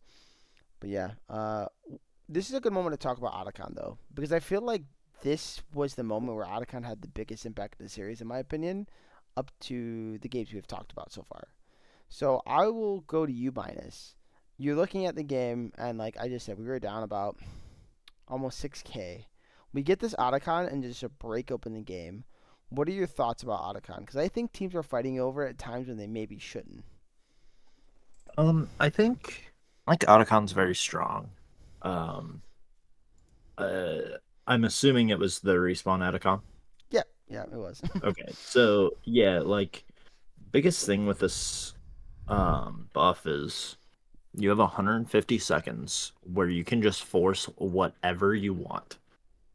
And even if you trade, let's say you lose 4 but you kill 2, we're respawning those 4. Yep. And so then it's a 5v3 depending on, TPs, who dies, whatever. Um so you literally just run right back to the objective and then you can kind of do it in their face because they can't do anything about it. They're I've already seen they're changing into the patch notes to make the team that kills the respawn get more gold and things, which is very necessary because you don't generate positive gold after winning a team fight if the enemy team has Otacon. Yeah. And it's just so problematic. Like, obviously, the higher up you go, the more you're gonna see it used at a crazy good level, of course. Like, obvious. Um, but even in these games, it it is that way back into the game. And just because you have feats, just because um you got to pick somewhere doesn't mean you can do Otacon and just rip it. Yeah. The thing is kind of hard to kill and it does a lot of damage kind of. So Yeah. it's not one of those things where it's so easy to take. Haha, we win the game, we run it down. Yeah. But I think in a lot of situations it's worth flipping, and I'll talk about it a little bit. That in our series in game two, I believe, um, the Amumu ended up inting for Otacon because we called to turn and play the fight out, and the Amumu runs past everybody and just finishes Otacon. He, cues in, smites it, and then the game's over from there. Like, they just spiked, and it kind of got our team very flustered because they were like, dude, we turned a call. And I'm like, bro, he literally walked past everyone. Like, he was standing next to me, allowing me to do whatever I wanted so they could get Otacon. Like, there's no, like, you can int for that buff, and it makes a big deal, and it gets you straight back into the game and spikes you really hard. Yeah. Makes sense. Does definitely make sense. Something else I want to point out. This is off topic from the Otacon. Is in not just team fighting but skirmishing. I feel like some of these teams might struggle in some skirmishing situations, and I feel like another strong suit of our team to be able to like take 2v2s, 2v3s, 2v1s, whatever it is. But like we're able to skirmish well. Um, so we if we take an odd fight, we find it more beneficial sometimes than maybe a full team fight, even Mm-hmm. though we're good at it. Uh, I feel like skirmishing isn't like feeling as valued as it was like years ago when you'd see the typical Lee Sin picked in the game, at least picked in the game. They just want to skirmish all game and find fucking picks and all that stuff. But I think it's still a very, very strong point of the game, right? Not everything has to be a team fight. And so if you're finding good skirmishes or even like a split fight in a what would be like a team fight, but like a pocket within that team fight where there's kind of a skirmish in itself, it's sometimes good splitting up members because it allows a team that might want to front to back to not be able to because now you're forcing a weird skirmish fight, right? Um, and it's just something I kind of noticed watching this back again, and I wasn't even thinking about till now. I'm like, oh, we kind of skirmished a couple different times during this Drake. Well, it was the fourth Drake of the game, but it was our second Drake, another Inferno Drake, and it was just like, wow, well, this was such a long fight, but it was all about the fact that we picked our small pockets of these like 2v2s or 2v1s or whatever. So something I thought was really cool to see from the team. But yeah, I will say hats off to Backdoor Bandits. They were fun to play against. Very good team. Um, SCYX is a very very good jungler. So personally, hats off to you, bro. You're fun to play against. You definitely challenge me. Um, but yeah, it was a fun series, and I'm glad we got the one seed. So now we can start prepping for whoever we're gonna play in the future, and just work on getting better. So very good, very good. But you guys have anything else you'd like to say? It sounds like you actually watched the series too, Minus, if that's correct. Yeah, definitely. Oh, okay, cool. He's like a watch because it's my group. Yeah, I see you. I see you. But all right, well we can move on to your series now, man.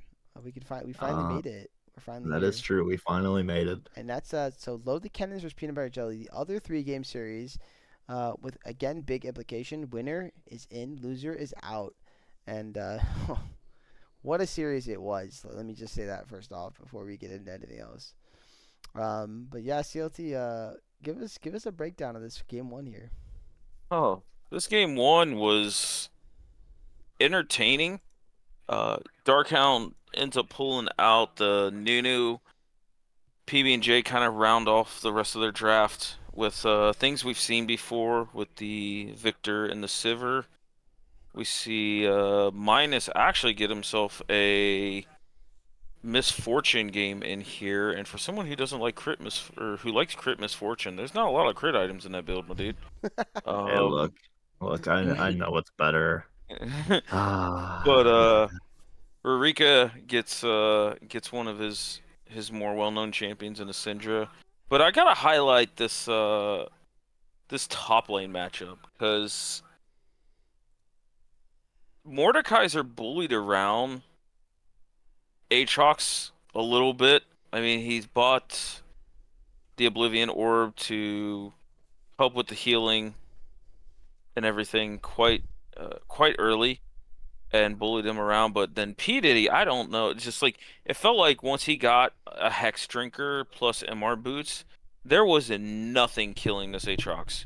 He could literally just step straight in the Victor Sivir's damage and tank everything, which gave Rurika specifically a lot of time to set up orbs, get clutch stuns. Darkhound in team fights didn't get the greatest of Mumu ults, and I thought you guys played all really, really well around that. Strawberry and Frozen did everything they could to make sure that the Nunu ults, I'm sorry, were not as effective. And then that just let you and P Diddy specifically uh, just all the freedom in the world to cause hell in this game one. yeah, I mean, I'm gonna be honest. Game one, I I only talked to Phil about this, our top laner P Diddy. I only talked to him about this, but holy shit, we flipped the game on that top fight that was a 4v4 and the 80 carries were not there. The bot laners were not there, and it's where I think Syndra got the triple kill, if I'm not mistaken. Man, let me go through it here. I believe so, Uh yeah. You say you got a yeah, timestamp for so me? it looks like it is 12 minutes. Okay. Um yeah, like look, this game was not going too hot. Um it was very you know, I hate Victor. Like he's so good right now, bot lane especially. Like he's so good. He was doing infinite damage to me. I wasn't dying to it, but that which ended up being huge, but I felt like I was backing every 3 minutes. Like it was so awful, and I was pounding my head against the wall. Um, but this top fight was it came down to if we would have lost that top fight, we get absolutely rolled this game. We just get rolled. And when I watched back that fight, the amount of healing that the Aatrox had was insane. Because I remember scrolling up to it in game, clicking up there, and I saw Aatrox was super low health, and I was like, "Oh man, we lost this fight." Okay, move on to the next fight, and then I see that we won the fight, and I was like, "Oh, wait, what? That's crazy." My 80 carry brain can't comprehend. Um, and we really took off after that fight, and you see the Aatrox end at 13-2 and the Syndra end at 7-0. Like we our carries kind of just ran the game after that, which was huge. And um they actually got feats, and that we set a stat pregame that feats wins 71% of games right now. Mhm. Um and so like when they got the feats, it was like, oh man, it's an uphill battle. Like uh the especially the tank boots are super crazy when they're tier 3 now.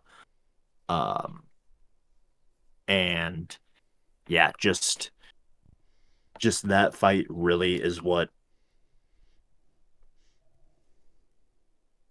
got us to the finish line of that game and allowed it to be really easy for us because again, Syndra getting super ahead. I wasn't behind, but I was behind in gold from, CS gap because Victor was, I swear, doing a fourth of my damage with 1E. It was not fun to play against. Um, so having two really big carries and one of them being an Aatrox that heals infinitely is was so huge for our team. Yeah, I definitely want to say like uh, B Dog man, he played a hell of a game here. Like Agreed. especially because like early on, like you said, it was looking a little rough for him, but once he started popping off, and I know even CLT mentioned it too. But once he started popping off, man, it was like, all right, man, this Aatrox is doing Aatrox things that we think Aatrox should be doing. uh, yeah, Aatroxing. Um, of course, Rika always a standout, always plays really well. Someone that impresses. But I mean, considering you guys were going against a team who I still think, even with you guys winning, like I don't think this team is bad at all. I think this team's really, really good. Like I could have easily seen them still in playoffs, and if they weren't in our group, they'd be in playoffs. I think in some of these other groups. So, um, if not both of the other groups, to be honest, uh, I it think it's fair. it's pretty crazy. So it really did come down to a very, very tight game one here because I think looking back at how the rest of the series does shape out here, this game one meant the most for sure. Um, Agreed. Especially because both teams were playing a little more free in game one. Was something I'll also say because as the series progresses, it seems like you guys everybody starts to tighten up, especially in game three. Mhm. So um, being able to do that and being confident after a win like this in a make it or break it type situation, I'm sure helped you guys out a lot. Um, Absolutely. It relieves a lot of pressure not yeah, going down 0-1 in a series this big for us. yeah. So um, it was nice to see Frozen playing a bit better this week as well. I know he was sick the last time you guys had gamed it out. I still haven't seen the Frozen I remember, and maybe there's some factors there, but it was nice to see him playing much better. Because it kind of felt bad when I was watching last week's series. I'm just like, man, what is going on with Frozen? I'm not trying to be so critical, but when you're a jungler as well, you end up being critical. Yeah, And you know I and you 100%. and you know me and Frozen, we've always had good conversation. I love him. He's a great guy. So it was just like but I have to be, I gotta be honest. So it was nice to see him play better, and I think he was disruptive on this Wukong. He was by no means a carry, but he did his job and he did it well to set up the rest of the team. So yeah, Yep. game one was fun to watch. Um, I'll jump into game two, but before I finish, I just was curious. What did you guys think about playing us into Sivir mid? Like, was there any takes from Marika on that? Um, I I was like, why am I playing against Victor Bot? I didn't expect this. And Marika was just like, wait, this is infinitely better for me because obviously Sivir can't do a whole lot against Syndra in a 1v1 scenario. So I agreed though. Like ultimately it was better for the team that Victor went bot, but I think it was not correct by them to do that at all. Yeah, I think it was kind of a mistake. Um, but maybe that's just to mask Victor's immobility. Um, so I don't know. I didn't mind the Sivermid. I didn't feel like she was able to do much, to be honest. yeah. They actually had done it before, if you're wondering. By the way, it's not the first time they did that. So I know I've seen it before, but I was just very caught off guard by it. I was like, oh wait, I thought I knew what they were doing. right. Well, go ahead and you take us into game two. I mean, you are hosts, right? Oh, So I'm true, I'm true. I just am the I'm just host. Uh, a guest. I don't know why CLT's doing this. Yeah, take us into game two, man. Like tell us what happened here in game two. All right, look. Here was the idea of game two. We and this is just a draft gap. This is just us trying to do too much in draft. Um, Game one, we were flexing the Maokai. Game two, we also flexed the Maokai, as you can see. And this time we let it go jungle. And it seemed like Strawberry wasn't the happiest. Um, or sorry, it was like a question to Strawberry, like, what are you thinking? He was like, I just really don't think this is a great Maokai game. So it put us in a spot where we're like, okay, we have to take Maokai jungle. Great.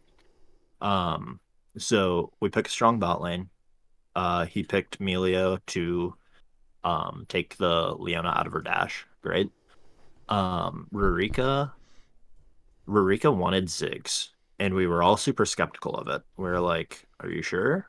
Like, we don't like it's just not generally his role, right? To kind of backseat like that." And we're playing for towers. We're playing for, you know, we push in bot lane, and we're threatening first tower in two spots really. And then we also kind of pushed P Dog into set as well. The idea is just that they have three tanks lining up.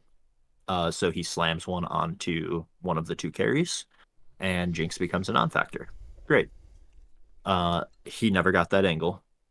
Uh, they made it a very big point after game one to just permacamp him, and that bleeds into game three.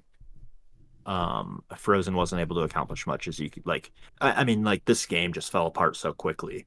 Um, Ari's running around everywhere. Amumu's everywhere, and he clearly has a very clean Amumu. Darkhound does. Like, I mean, he found some really crazy angles that game too. Like, props to him. Uh, and me and Rico were just not able to have enough time to do our damage. Right.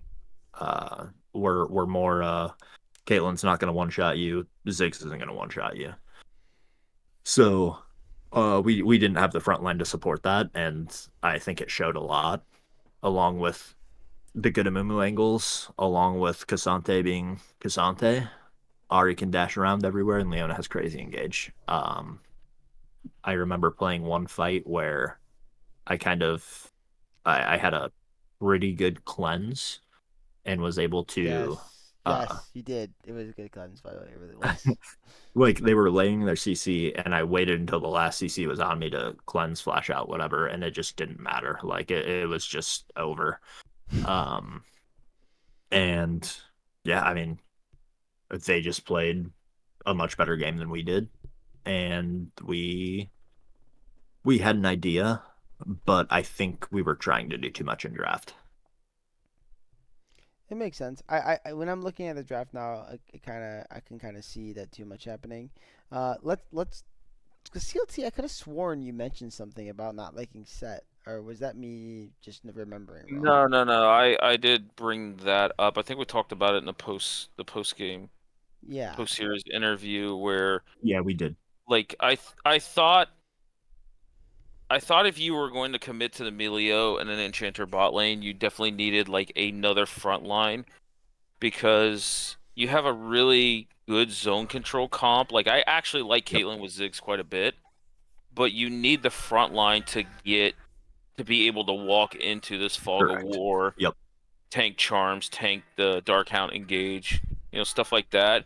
It feels bad that like you have to walk in the fog of war and Cassandra could instantly like delete your front line from the fight over a wall or something. But I think you have to do it. So I see the concept was set, but every time I see that concept in action, he just pelts somebody back to the back line, but it leaves his own back line exposed. So Yeah, it's like it's really weird. that was another thing we did a couple times and we've done in past series where Frozen will find a big engage onto their back line, but he's too far away from either me or both the carries to where there's no follow up, or they just immediately like their tanks 1v1 me. And it's Right. like, I have no peel anymore. Like Yeah. I'm a useless AD carry, please help. Um and so, with all of our kind of pieces going forward other than Strawberry, like Strawberry can only peel so much, and he's got to think about Rurika as well. Um so it was definitely uh a hard agree. Like we just need more time to create that space, create that time for me and Ziggs to do our damage. yeah, Yeah, it definitely did Yo, not happen at all. Like, Yeah, yeah, I did like I was 5k damage. honestly I kind of I'm curious on this, and it'd be us looking back to even try to figure out. But I wonder if this is the most lopsided like loss by a team in a 3 game series where they won the series still. Cause like I wouldn't doubt that at all. it was actually like impressive how like I'm like okay, game one y'all come back and y'all win, which was like a good win. Well, then you see this game and you're thinking to yourself, okay, PB&J is just better. They lost game one because they just messed up. It is what it is. They made a mistake here and there, and this is actually what we're gonna get. Like if you're looking at it from like a true like what's the word I'm looking for not on paper, just like there's a word, guys, and I don't know the word. If something presents itself, right? Face value. You're looking at just that, Okay. right? But that's not what it was. Like there's actually a deeper thing to it. But if you're looking at it Mhm. that way and you just never like watch these two teams, you just go, okay, this is just it was just a fluke. But that's how it is. League of Legends is game to game, and Yep. obviously game three ends up with a different outcome. But yeah, it was honestly shocking. I remember when I was casting with CLT in my head, I'm like, this doesn't even make any sense compared to what I just saw in game one. True, true. yeah, I wasn't a great fan of the Rurika build anyway. Oh damn, calling him out. Oh, I messaged him about it after the series. I was like, "What's with the Seraphs?" He's like, "I probably shouldn't have went that Yeah. Well, because at least he's I honest think." about it. Well, I mean, I'm indifferent. If you're playing artillery mages, I really don't think you can afford to buy defensive items because your damage is so gated to items that if you go like Seraphs, if someone is in your face, Seraphs is not going to protect you from dying regardless. Right. So at that point, like it's Seraphs is a nice touch and it looks good. It's like that kind of that like sexy item on paper where it's a defensive item into for an artillery mage, but at the end of the day, it's like you lose so much damage that Luden's Companion or Blackfire Torch do way more damage. And also, judging from the lead that they got super early into the game, Blackfire Torch will help with the wave clear to try and stabilize that game a little bit more and make the zone control Mm, a lot more like effective damage wise. Yeah, sure. for sure. But So. that's enough on this game. I'm sure Minus doesn't want to talk about its loss this whole time. That's not a loss, bro. That's an embarrassment. You don't have to tell me, man. That was so ugly. It hurt. uh, Yeah. why don't you go ahead and jump into game three, man? Your victory moment. Tell us Oh, about your let's game go. three. Tell us All what right, look, happened. look. Let's go into game three here. So, game three draft. We load in, and like obviously this is the moment. Like, all right, we either make playoffs or we don't, boys. Strawberry decides, you know what? I'm done on these Enchanter-esque champions. I'm slamming Rel. Great. Um, and then we decided, was it? It was pick two, three was or did They be what one Jinx, and then you guys R1 R2'd Rel.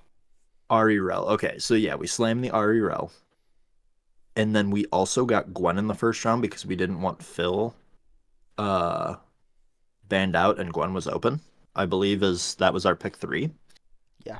Um, so pick four, um, Adam asked if he wanted to slam Jinx or give me the pick, and I was like, you know what? Let me think a bit because like I don't know what I'm gonna do this game. Like I got to really think about like this balance of having self peel and do damage.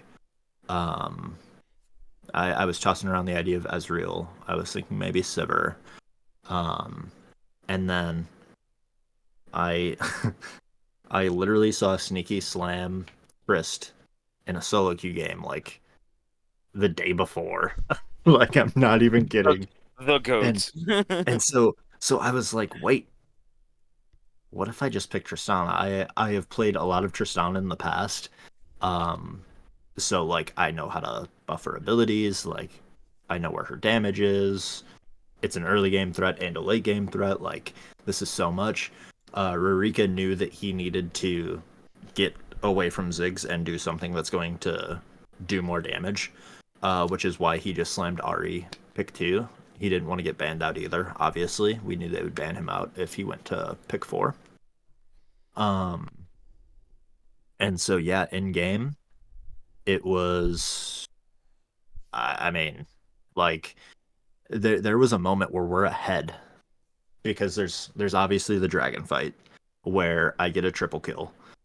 I live with like a 4th HP and I'm taking dragon, and I I thought I was going to die to dragon. I live with 1 HP after the fruits. So obviously we popped off when I actually killed it and did not die. Yeah, we And did from too. that We did 2 lives. and I think yeah, it was that spiked the game. I was 0-0 at that point. Um, I get the 3 kills, and then uh take the dragon. Is that right? No, that's earlier when they spiked because they had an early lead. Um, from dragon, it looks like Frozen stole a drag at 13 minutes, or he just finished it. Whatever may have happened. Um, but after my triple kill, um, I'm huge. I know I'm huge. And there's a moment where Strawberry's like, "Can we win 2v2? Like, do you want me to fight?" And I thought about it for a second, and I was like, "No, I don't remember my Trist damage, and I really don't want to end this game. No." Um, and so we kind of let it play out in team fights. Uh, Strawberry had some crazy engages, where he he would ult 3. I would blow up the Amumu that's in my face and then jump to the back line on Jinx, kill Jinx, and clean up the rest of the fight. Is kind of how it played out. Um, and kind of just taking that free reset on the Amumu. Um, and yeah, like Strawberry was creating so much space for me to just buy me infinite time. Nothing else really mattered in the game other than all of that space that he bought me and all that time he bought me. Because without that, like, I don't necessarily pop off this game, or I don't get on Jinx this game because they had a very good peel for Jinx comp. And, I was Vex ulted once, and Vex didn't take that. Um, and after that, Amumu got on me a couple times, but I was so far ahead it just didn't matter. Nothing mattered, and I got to turn off my brain and 1v9 the game. It was a crazy close game. Um, for the beginning. And this game I was more calling the shots and um, kind of directing things because I knew how to end the game basically. I've been in this situation enough that I know how to end the game when I'm this ahead. Yeah, I should point out, yeah, you guys definitely were down early. I mean, it starts with that invade, right? Poor P Dog getting Mhm. caught out there. Yep, Um, a tragedy. yeah, it really was. But you guys fought back. I mean, it was 6-1 kills. They had like a couple K gold lead about. But all of a sudden, a couple fights later, you guys flip it and you guys are up 2K yourself. It was definitely a fun game to watch, and it seemed a lot more like stressful, man. Like I talked when I talked about you got everyone being uptight from game 1 to game 3. Like you could see it from both teams. Literally, there's two Yeah, kills and it's like 12 minutes in the game. It's like what is going on? And then all of a sudden, boom, shit happens. But up to that point, it was like nothing is going on in this game. We're all just shaking hands and having a good time. Um, I will also say there's one point in the game where we opted to give up a drag and they were 3 manning top and they ended up getting tier 1, tier 2 or something, tier 2 inhib maybe, inhib tower. And at the same time that they were doing that, because I'm playing Tristana, I got to free take mid tower as well. So it was one of our best trades of the season that like we didn't just do nothing while they're taking this free dragon because we're on the opposite side of the map, like just a fantastic call to kind of further our lead. Like we played pretty good macro this game, which was a nice change. Yeah. As far as that team fight you won, you actually looks like you've jumped out of the MMR just in time too. So I assume if you get hit by that, by the way, you're probably dead. And so yeah, that was really close. Also, great job 1v1 in that Drake. You know, you really utilize those plant heals. Oh, bro, I I'm was so watching nervous. I At first I was like, I don't think I need the plants. Like, I think I'm fine. And then I was like, I'm just gonna take them just in case. No, And Marika it is just was very busy necessary. messing around Midland. Like, bro, get I over know here. he's just doing he's just getting tier one at the same time. It's just a great meme. And yeah, like one thing that can punish me from time to time is trying to maximize my buffer too. Amumu is not that hard, don't get me wrong. Like I'm jumping anyways, it's fine. Um but you know, like you said, if it's half a second too late and I don't get the buffer off, then this game looks very, very different, that's for sure. Yeah, Because I mean, again, they played another Jinx reset comp, um, with a super beefy front line for her to just do whatever she wants, and she just never got to do what she wants because I would prioritize her second, um, and kind of just wallet differ, yeah, honestly. yeah. It was definitely a fun game, man, and it was great to witness, and it had me super hyped all the way through from start to finish for both teams because I was on the edge of my seat wondering who's gonna win this, and I'm sure CLT probably felt the same way, um, because neither team was backing down, no matter what the goalies were, no matter what the Drake statuses were. Both teams were just like, let's give it our all, and that's always what you want to see. So yeah, I mean, congratulations again on that. I can only say that so many times, but yeah, I mean, big moment. So you guys are there now. Now it's all about can you do it again, and then again, and then again. It's a long road. Your playoffs already started, and it's a long road. So, CLT, is any thoughts from you before we move on to the next series?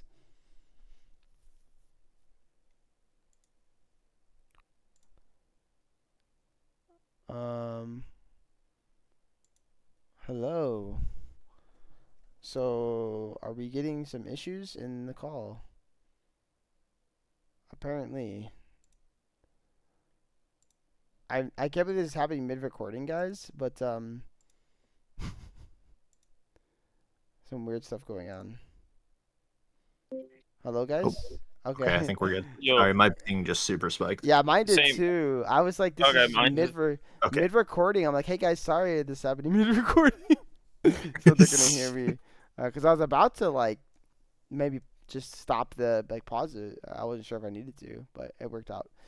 So anyways, yeah, CLT, I just wanted to ask you, was there any thoughts from you on this series, or would you like to move on to the next one?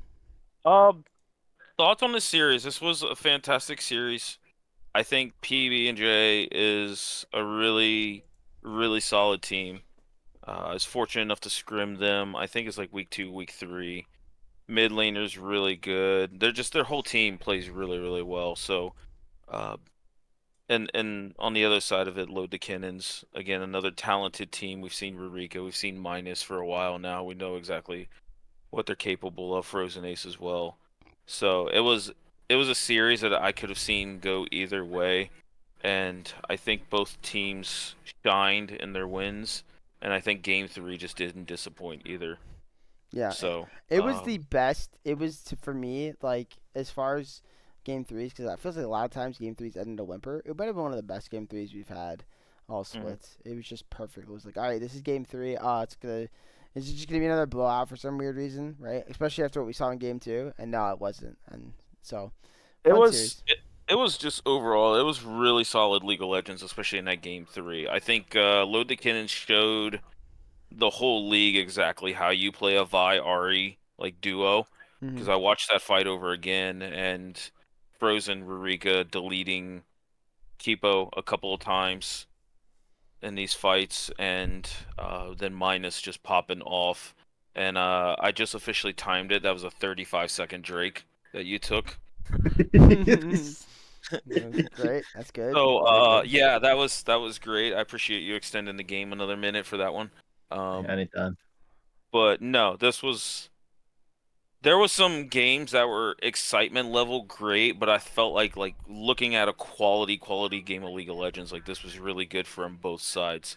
And I know I in the cast smashed on the Vex pick a little bit. I did actually apologize to Kipo about that because I felt like I went in a little hard. But overall, like it was just a solid game to sit back and watch. It did not disappoint for the hype that the series had coming into it. Yeah, absolutely.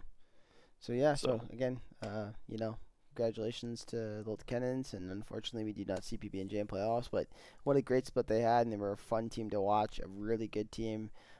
So hopefully they come back next split. I'm praying. Un- unironically, when I did apologize to Kipo, he's like, "Bro, it's cool. By the way, when does the next split start?" I'm like, Ah, let's "Oh, let's go. go." I hope he watches this. I hope he watches this. Yeah. But yeah, so we can go on to the next series. I should point out Sad Jellyfish versus Ice Wall. We mentioned it before, but it was a forfeit, so there's nothing to talk about there. And then again, another forfeit. T1 Tempest versus Tompkins Benchers was a forfeit. Unfortunate TK Benchers had some stuff happen. So technically T1 Tempest did get a win, technically. But it's a forfeit win. So let's jump into the one that I know we had a lot of anticipation for, and that's Instinct CK versus Ghost. So I will let CLT lead us off. I caught some of this series as I was kind of skimming through it a little bit, getting some notes. Instinct CK attacked the mid lane like nothing I've seen almost before. Good Boy found a really good angle to pick this LeBlanc, and I believe he is a LeBlanc player or mained it at one point in time. The fact that Team Ghost had limited to no CC, granted it's Galio Nocturne, but LeBlanc can still get away from that quite easily. This LeBlanc angle was super good, and Good Boy played this like a good boy. Mage, come on, man, that was there. I was like, Mage, Mage had a super rough time in lane. LeBlanc got, I think, an early solo kill and just kept Ari under turret the whole game. It felt like got an insane CS lead and just never ever looked back. There was nothing that could contain this LeBlanc. She didn't start racking up kills till after feats of strength a little bit. I think this is probably one of the rare times where I think rushing those Sork boots to get the extra pin. Granted, they nerfed the hell out of it. Did quite well because then she followed it up with a Shadow Flame and just started one-shotting everybody. Yeah, I think she even had one time where she just 100 to 0'd Olaf. And if you're 100 to 0ing an Olaf in this game, which Havoc wasn't that far behind, it's kind of just over with. yeah. Got I think yeah, fully stacked Magi's at like the 30-minute mark and just rolled this game over. I will say there is something to do with LeBlanc, by the way. Number one, Ari's actually not bad in LeBlanc, but number two, Nocturne is good into LeBlanc. So there was something to deal with it, but it sounds like Good Boy was just super fed, popping off, having fun. Also, Galio and Nocturne in the same game together. I like it just because I think it's kind of spicy together. Plus, you can't make Galio countered if the Nocturne's on your team, right? True. Uh, so interesting. I would not expect Ocean to pick Galio support. Very intrigued by that one. We haven't. I think we've only seen it once this split, and it really wasn't in a good angle. Here, I guess Yeah, it's okay. I don't really love it personally. I'd like to see something else with Lucian, whether it's Braum, which would actually be good into both Seraphine and Zaya, or maybe a Nami, which is just a good combo together, right? Um, the Brom's pretty good here with Nocturne autos and Olaf autos proccing the passive even quicker. yeah, yeah. So that's what I want to see more out of Ghost Draft. As far as the team play, I mean, like you said, I mean, this again was a series that happened when I was gaming myself, Yeah, sadly. Um, but I was shook to hear how well like Instinct played in terms of like not that we're surprised at their play, more in how like They really just like said, "Come here, Ghost. We're gonna take care of you today." That's what's impressive to me. Um, I still think highly of Ghost, and I still think they're a very, very good team. I don't think this win makes them like, oh, they're not a favorite. No, they're still up there. But Instinct really proved themselves in a group that had, three solid teams with themselves, right? So four in total, and those are the four that made the playoffs. Um, so yeah. Minus, I don't know. Did you catch any of this series by chance? I did not, but I do have it out for Ghost because I've been trying to team with Serve and Mage because we're all admins, and I've been Huh. trying to get them to kick their ADC, and then Havoc decided to ask their current AD carry before Mage asked me, and he said yes, and so my heart was just broken. So I have it out for them, of course. So you're gonna see him in Um, playoffs. Yeah, we're setting that up. but We're just gonna try make sure yeah, that yeah, happens. Yeah. it's a huge storyline. But I will say also, Galio is good for the LeBlanc as well when she jumps in to just kind of make her what's his taunt, just taunt her. Yeah. Yeah.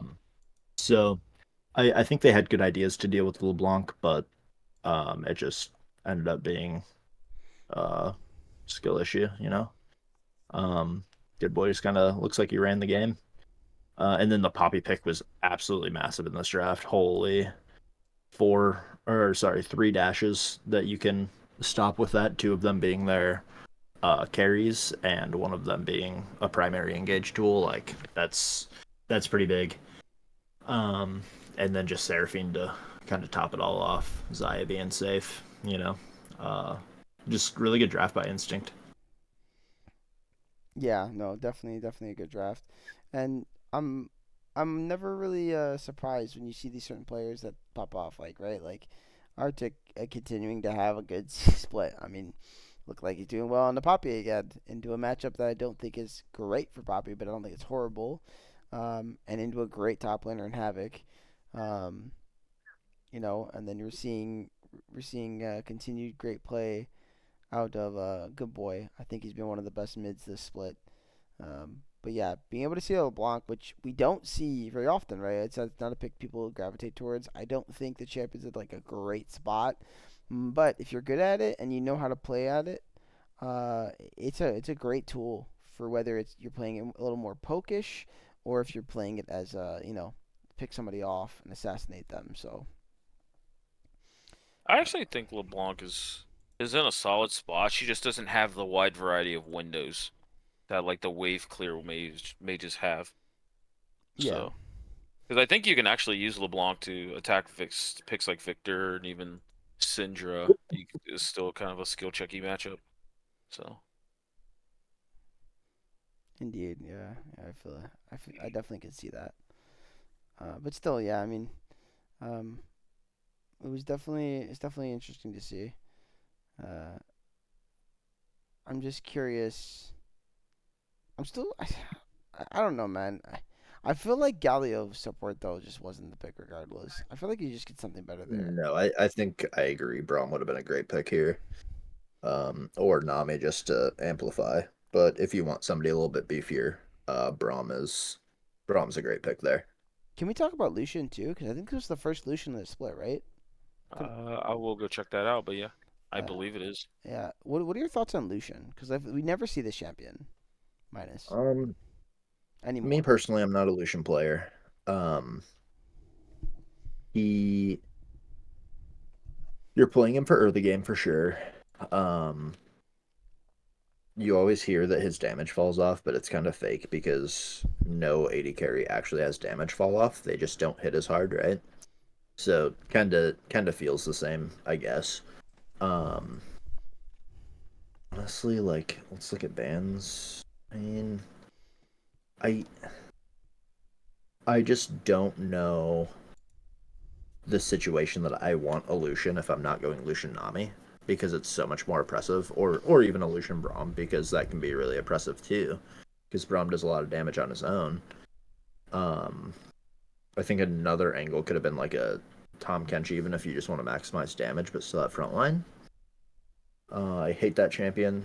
If you play that champion or degen, don't play Hmm. Tom Kench.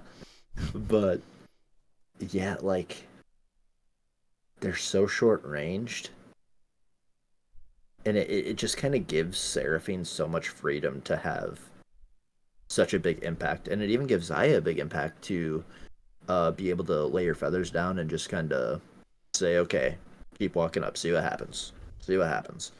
I'm a Zaya enjoyer, love that champ, um, and it was such a great pick for her in this game. Um, so I don't even. It's just hard because you're almost playing to put the Zaya down, but it doesn't look like the Zaya was put down very well. But I don't know if that was more in team fights where she got fed or um, just surviving lane.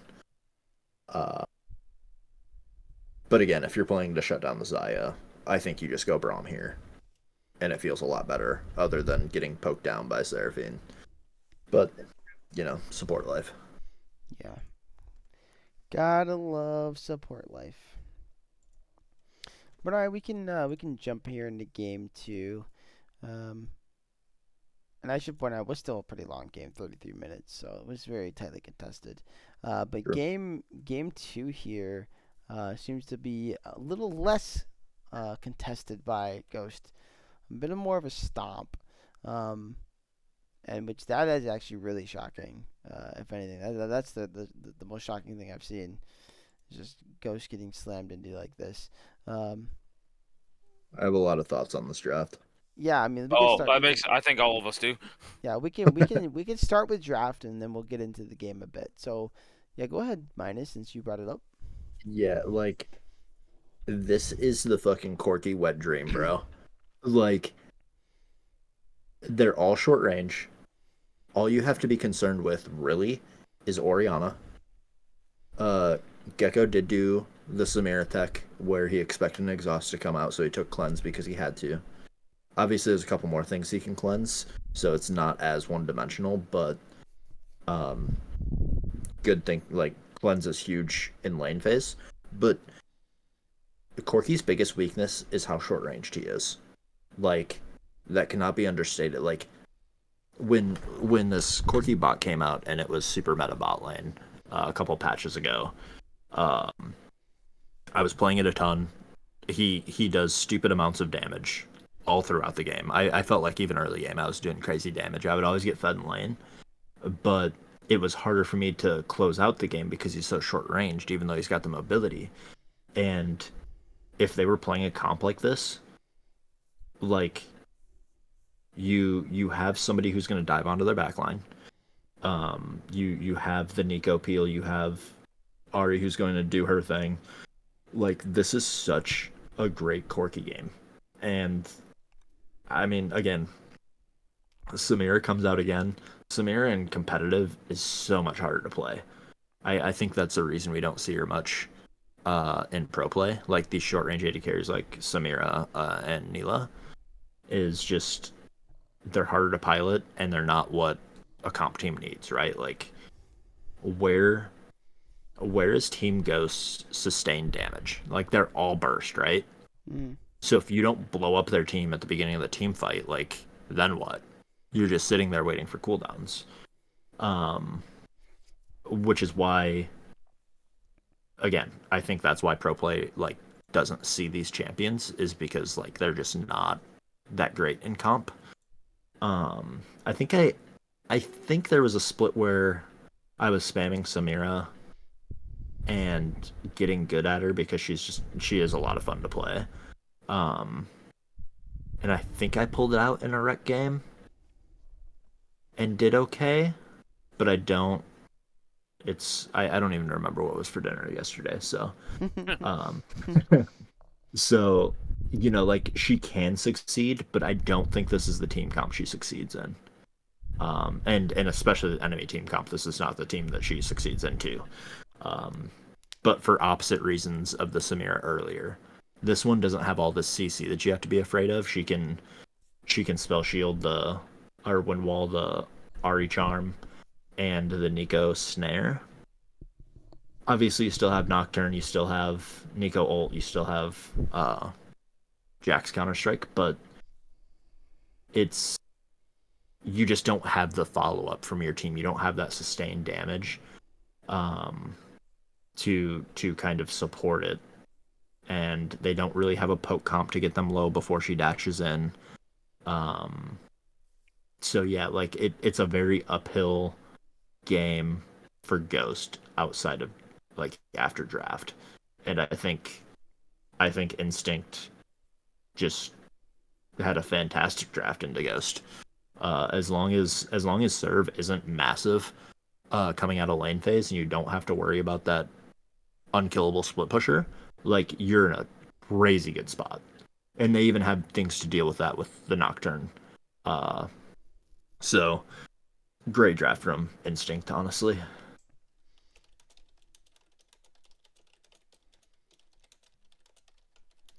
That's a good breakdown. Um,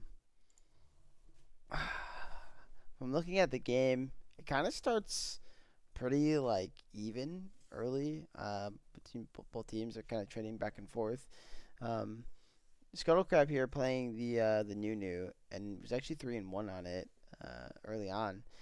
Okay. And I'm just interested to know like we've seen Nunu I guess at Worlds, but like why are people even still picking Nunu? Because I don't think he's a bad champion, but I feel like in competitive he struggles a lot more. Um, and Uh, we've I seen him now think twice this week I think, and he lost both times. So I think the theory behind it's just that like high gank potential. You wanna be ahead early game, obviously for these feats. So having that big level 2 opportunity that's an actual big threat in 3 lanes, honestly. Not where Jarvan has to walk across lane super or walk across the map super slow if he wants to gank the other side that's gankable. Nunu gets there a lot faster. Um, I I would guess that's why people are looking at it because outside of that, like you see this champ in solo queue because he just does cheesy shit and he never farms his jungle. He just and objective control, of course. yeah, yeah, Q smite is wild. yeah. It's only like fucking almost 3K when you're fucking full build Yeah, Nunu yeah, yeah. and get your full Not a big full deal. smite. It is no big deal. Yeah, You can outplay it, dude. You can outplay it. yeah, yeah. Yeah. Unplayable, winnable. Yeah. Hmm. Whoa, whoa, whoa. Whatever I just saw happen on Pugsley's stream was crazy. I saw some weird green things flashing in there. Holy moly, my eyes. But anyways, yeah, so the viewers are gonna get that and they're gonna go, what the heck, my eyes to to themselves. Um but yeah, CLT, what are your takes on the game and as you're kind of flipping through and seeing stuff happen? Is there anything in particular that Uh, stands out to you? not. I mean, nothing that Minus didn't really, especially about the draft, didn't cover. I looked back at the draft as he was talking, and it was an R5 Samira when you have Nico Jax. No way. It was an R5 Samira into that blue side comp. He's wild. He's Bro, wild. he's got cojones. Huge And balls. yeah, yeah. I yeah, I don't think Samira has any any usefulness in pro play at all. There's just way too many disruptors and CCs, especially coming out of support and jungle, that it makes it really hard to pull that champion off. Like I kind of go back to like if you're going to play some like low damage skill expressive champion, I would almost rather see Vayne in the bot lane than Samira at this point. It's it's something, and I got nothing but respect for Geico, but this took cojones and it didn't work out.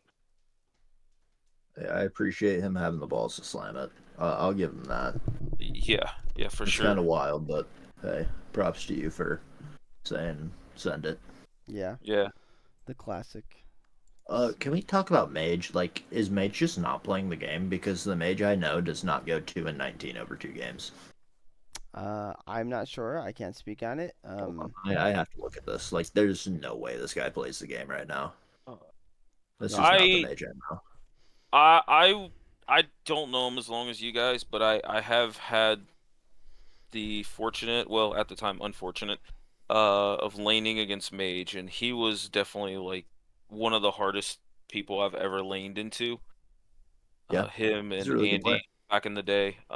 So I don't know either. I'd be curious about that. I know he's had a lot of really, really good games this split, and I like to think that with playoffs turning around, having a week off, maybe he goes back to the lab and shakes us off a little bit. Because I do kind of agree. I've never seen Mage get what's the word I'm looking for? Oh yeah, gapped. Pounded. Like this. Well, CLT, you're gonna get called out. I am not a part of this. Do not yell at me, Mage. I said nothing of this nature. This guy is a Well, Mage, joke. you I, got the fisted, brother. well, I wait, Nice wait. I running. I did it. I did it to kind of troll because I know Pugsley got shit on for it. But Everybody, I got. everybody, everybody, shit on this guy in the chat. Everybody, get in the comments and say how horrible of a person CLT is, please. Oh, Rude. Mage knows I got nothing but love for him. Actually, he's coming to town in April with his band. I'm gonna go see it. But no, it's just I don't think this series, and even Mage might agree with the statement, this series did not showcase what an actual like good mid laner he is. It might have just been Agree. an off day, or he might have just not felt the draft and went with it. But I Ghost is one of the teams I'm super excited to see in the playoffs. I think they can be a little bit slept on, but it's games like these that make it really hard to like defend the play. So they have talent. They have Havoc, Geico, Mage. Ocean's been getting better. Scuttle Crab is definitely pulling out a bunch of interesting picks, but I remember casting them in like weeks 1 and 2, and they looked like they were on top of the world. Yeah, So, playoffs is going to be interesting. I think teams like this, teams like Scorch, Load the Cannons, who have massive amounts of like talent and have played together for a little bit, maybe not as a team, but played the game competitively for a lot, can showcase quite a bit in playoffs. yeah. Well, I think with that being said, I think we can go into the last of the week, and that's going to be the Celtics Defenders versus Cal Poly, which, unironically enough, this we started and ended the exact same way. I would like to point out, we started the week with a series. Well, actually, technically, your series was first, but basically, we started the week with a series that was like whoever wins is in, whoever loses is out, right? But I feel like this was a lot more underwhelming compared to the Lola Cannons versus PB&J matchup. Um, CLT, I'll let you kind of talk about that for game one at Yeah, least. that's this game one was interesting. I know Smoles reached out for a sub, and I was reluctant to hop in on this one. Just to try and help them out. I know you subbed for them last week, so um, Smol's having a rough time with the team, maybe just some real life stuff. But he had to get an emergency sub in the top lane, so that made game one a little rough. Lost a ban, and I don't think Jack was the most comfortable in Ornn, especially the Aatrox matchup. It went south really fast. So, bot lane also lost a really tight 2v2. So I tried to do my best. Gojo was doing really well punishing this matchup, which is very the matchup in lane is kind of skill expressive, but then as the game scales, it's very Orianna favored. But managed to do pretty well in lane, and after that, team fights. The Ornn just never scaled enough to create the space, and I felt like also we were missing like another kind of beefier member in the draft. So Gyarados and Gojo with the Orianna Wukong combo, they got off a lot of pretty good ults in there, and then Nautilus, Sloppy Poppy, dude, this guy's everywhere. It's like shades of Mark Cutie when you play against him. If his bot lane gets a lead and he can leave, he's gone, and you're just spamming question marks on the map. Yeah, So, very true. um, yeah, this dude's really good. He plays with vision well, and he knows when to leave and what he can do with that. So it's game one. got out of control on the top side of the map. I don't think Elise was kind of a flex pick. Farash was okay with flexing his support, the old Geo Prow special, but he ended up taking it jungle and got invaded quite a bit once topside went south. So yeah. Yeah, I mean, I definitely remember it being, from what I watched, a pretty fun early on in the series, but uh, this,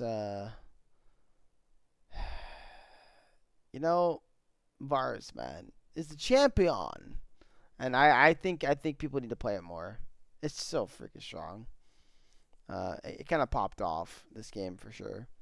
And I guess minus this is an opportunity to ask you about it since you are our resident AD carry player here. Uh, you know, what do you think about Varus? Um, from what I know about Varus, because I'm not a very big Varus player, both of his builds are pretty good right now in lethality and on hit. Um, the one thing I've always liked about him is obviously his ult and it spreads to people, which is pretty crazy. Um, he's got built-in heal cut, maximizing damage on his Q with his W.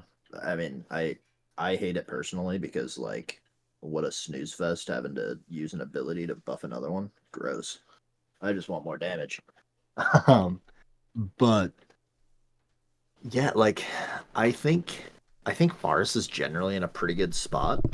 But on the other side, as an Ezreal enjoyer, I really have not found success on Ezreal in a while. Like I feel like he's just outshone, and maybe that's just because I've been a bit rusty since playing him, and I haven't played him since like I've been feeling it again. Um, but yeah, I just feel like Ezreal just does not have it right now, and like you can pick the most basic Ash if you want. Um, I normally don't play that champion because it's so boring, but like I feel like Ezreal's not great. I feel like Varus might be the sleeper pick, kind of like Tristana was. I did not notice how much Tristana was picked around the league. When I slammed it, like I just kind of did it anyways. Um, so yeah, like looking at this, I like uh, what's their team name? Cal Poly's draft Yeah. way more. Um, I like I like the Elise pick, but I think Elise's strong point is being able to dive on level 3, right? Like having the ability to drop aggro at level 3 is wild. And now in case you did not know how towers work now, they ramp up faster and ramp down slower. So if you drop aggro for and like you reset a dive like you would traditionally, now it's still gonna have some of that damage stacked up, and it's still gonna do a shitload of damage on you on that first tower shot. So they're kind of decentivizing, these early dive plays to go with feats, which is a good call, honestly. Um, but yeah, I like Elise. I like how she can speed up the game, but I mean, looking at this, where do I want to speed up the game? I want to get Aatrox behind, which does not help your top laner because you're playing an Ornn. So it helps Elise scale. Great. You have good setup mid uh, with a Nivea. But again, a Nivea is not gonna like it's not often that you see an Nivea just take over a game and win the game solo. Uh it's more of a stall out, I feel like, and a good damage over time, like a good secondary carry for sure. Um and then bot lane has a little bit of setup with Renata, but it's kind of non-reliable in my opinion. Um and yeah, I think Cal Poly had a really like basic but really good draft. And again, I think this is just a case of DD trying to do too much in draft with the like you replace the Elise with I don't know any other early game jungler, right? Like a Vi, a Jarvan, something. Actually, Jarvan would have went crazy here. And I think this game could play out differently. I think Granada's better later because they don't have a ton of engage. I think thinking about that, like that's actually a pretty solid pick. And Ezreal just feels meh. Yeah, Ezreal has definitely felt to me. By the way, I agree, like a little off too. Except for when that one time, God, who played it? Uh, Jello. When Jello played it that one time, that was so disgusting. Ezreal play. He was so good on it. With the exception of that one time, I have not felt like Ezreal's been a good champion. I feel like sometimes people are just picking it just to be like, well, if I just don't die, and I do some damage and I bait, we win. And I feel like that's why Ezreal's picked sometimes. So it's pretty funny. But but yeah, I mean, I see the angle from D&D's draft, but definitely sometimes the easier drafts are just the ones that went out. And Cal Poly Mm-hmm. is known for more easier to execute drafts. They run a lot of Wukong, they run a lot of Oriana, they really like ball comps. Um, that seems to be kind of their game plan. So uh, yeah. Is there anything from your perspective, because you played here, CLT, that you wanna to bring up, or are you feeling comfortable moving on to game two? Um, no, I agree with the kind of the take on Cal Poly and how they develop their comps. I think they put a lot of thought and repetition into their comps. Like they only play they don't play a wide variety of champions, and if they do, they're still within like the same theme of what their comp's looking for. I mean, this is probably one of the rare times I don't see like a true tank top. I've always when I did cast them, like they were the ones that play Mundo quite a bit early in the split. They had that insane Mundo backdoor, I think week one, if I remember correctly. And I don't remember, they might have had a sub top laner, so the champion pool might have been just a touch different. But overall, like we see Gyarados on this Wukong quite a bit. We see Gojo on this Oriana or the Nico from like game two quite a bit. Sloppy Poppy plays a lot of like tank setup, engage supports. Poppy, Nautilus, Leona. So they know what they do well, and they don't really try to kind of how Minus said a couple of the other drafts. They don't try to do too much. They know their roles. They play it quite well, and overall, they're a really consistent, stable team. That's what I found out between the two games I played against them. Nice. Well, with that, we can transition into game two, and you can kind of tell us about that. Is that it's our final game to cover for the regular season? Yeah, game two. Uh, I think we actually drafted like a little bit better here. We got the top laner, which I believe is Smol's brother, on more of a comfort champion for him. Smol's kind of picked out the Ivern, which was a little unique, but it made sense to go with the Jinx R1. And this also kind of put my champ pool, specifically like in the stability wave clear machines, in a much better position. So Anivia looked really, really good here to try and like stall out the game for York split push. And even though they picked Jack's top lane, Jack on this York found a decent success here. Jax went AP, which I'm not sure if that's like the correct build in the York, because there was a couple times where he just York lands 1E and this Jax just took a boatload of damage here.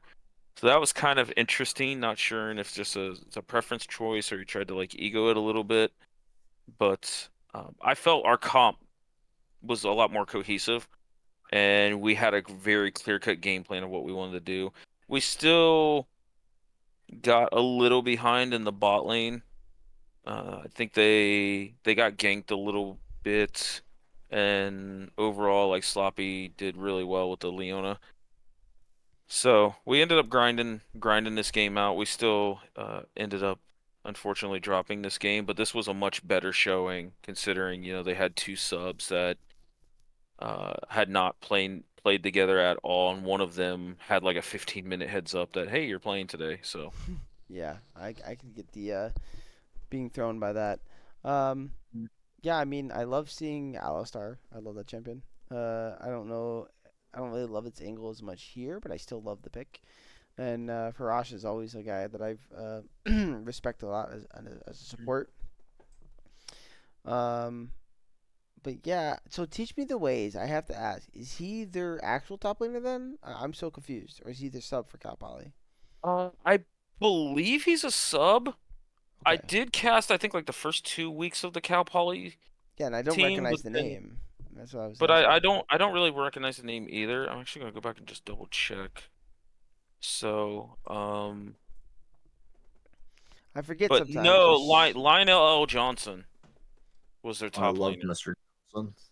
Yeah, wait. I think he was. He was He's. top laner on T1 Tempest. This is Cal Poly. I'm asking about.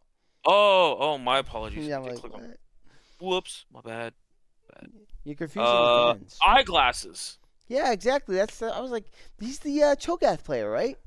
Yes, yeah. Yeah. He's definitely known for his Cho'Gath, but he played a little bit of Mundo and some other stuff. I do see some Aatrox in a couple of their series. So yeah, I don't know if he was a sub or not. I said I was kind of subbing myself and I let Smoles worry about it. We did a little talk in draft about who to ban or who I was comfortable with. I know Gojo plays a quite a bit of Azir from what I've seen on the OPs.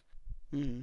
Um, but yeah, all in all, I had a lot of fun with the series and I was glad to help out a team this late in the season who was trying to make a playoff push.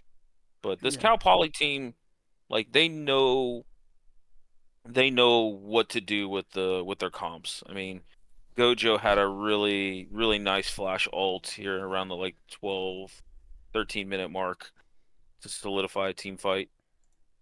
And yeah, I think the only thing I probably regret about this comp is maybe there's a touch too much scaling.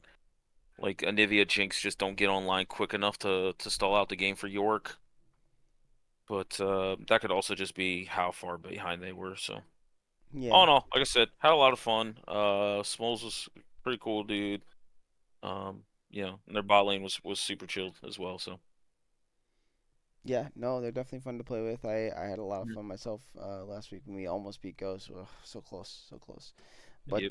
But yeah, sometimes things just don't go your way, and unfortunately, for the likes of D&D, it was not meant to be. But Mhm. yeah, I think with all that being said, I mean, less minus. Do you have anything to talk about here in game two?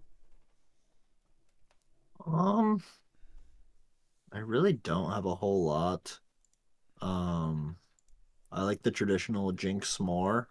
I think if you're playing Ivern, you want something else for the Jinx. I feel like just Alistar and Ivern may not be enough. Um, or you just want another carry that can utilize the autos. I mean, I guess Yorick can, Yeah, but you know what I mean. Like in a traditional team fight, I don't think you want as much the 1-4 split that you're looking at as DD here. Um, Dude, your pick's kind of interesting, huh? yeah. Adir has been only picked twice and it's won twice, and it's an absolute menace of a champion. So, Yeah, Interesting. both Gyarados and Darkhound have played it once. If my yeah, memory serves me correctly. yeah, yeah. So Yeah, Um, I don't think it's but yeah, bad. I think nothing Udyr is crazy actually in really terms. good. Sorry. I agree. Very versatile. But Hmm. yeah, no, I don't really have much thoughts, honestly. Like it was another Varus pop-off game and he just was kind of able to do his own thing and he didn't really have anybody threatening him, if I'm being honest. Uh, Yeah. So maybe that's where the blunder is on the draft, that there was nothing to kind of get to him and kind of be disruptive there. Um, but yeah, yeah, that's Yeah, all I got. well, that's all you got, and I think that's pretty much all we got. So, um, before I close out, minus, I will say your team. I went through all the seedings and stuff, so I don't have the playoff back of bracket official, guys, but I do know everyone's seedings in terms of except for three teams. And so because of that, I can tell you that whoever wins between Backdoor Bandits and Scorch will be your opponent in round one. I can tell you that. I can guarantee that part. Hey, So I will ask you, which of those two teams would you like to face? dude, I'm gonna be honest. If Oh man, I don't want to fucking play Scorch. I don't want to play against Boonstra, bro. I swear, like I said when we were covering their series, I feel like I always have the most boring games against or boring lanes against Boonstra, and it just tilts me. Um, but when we were talking about it as a team, because we thought we were playing backdoor already, or somebody thought that, um, I would love that rematch, and I think that would be like somewhat ideal because I mean a lot because of their play style. Yeah. Um, we have a plan against them already if they're the team, or a semi plan, I should say. Uh, and yeah, like we should not have dropped that series to them. In general, week one, was that week one? Yeah, I Stand think I it by. think it was. was. Yeah, I think it It was. was Yeah, because yeah, 2-1 in favor of Backdoor Bandits. Yep, week one. um, and then Rurika was saying that if that's what happens, we play backdoor into small brain. Do you know if that's accurate?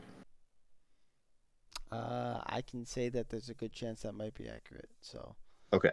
um, Like if that's accurate, like us as a team, like we had a lot of confidence in that one too. I think we can beat Scorch though.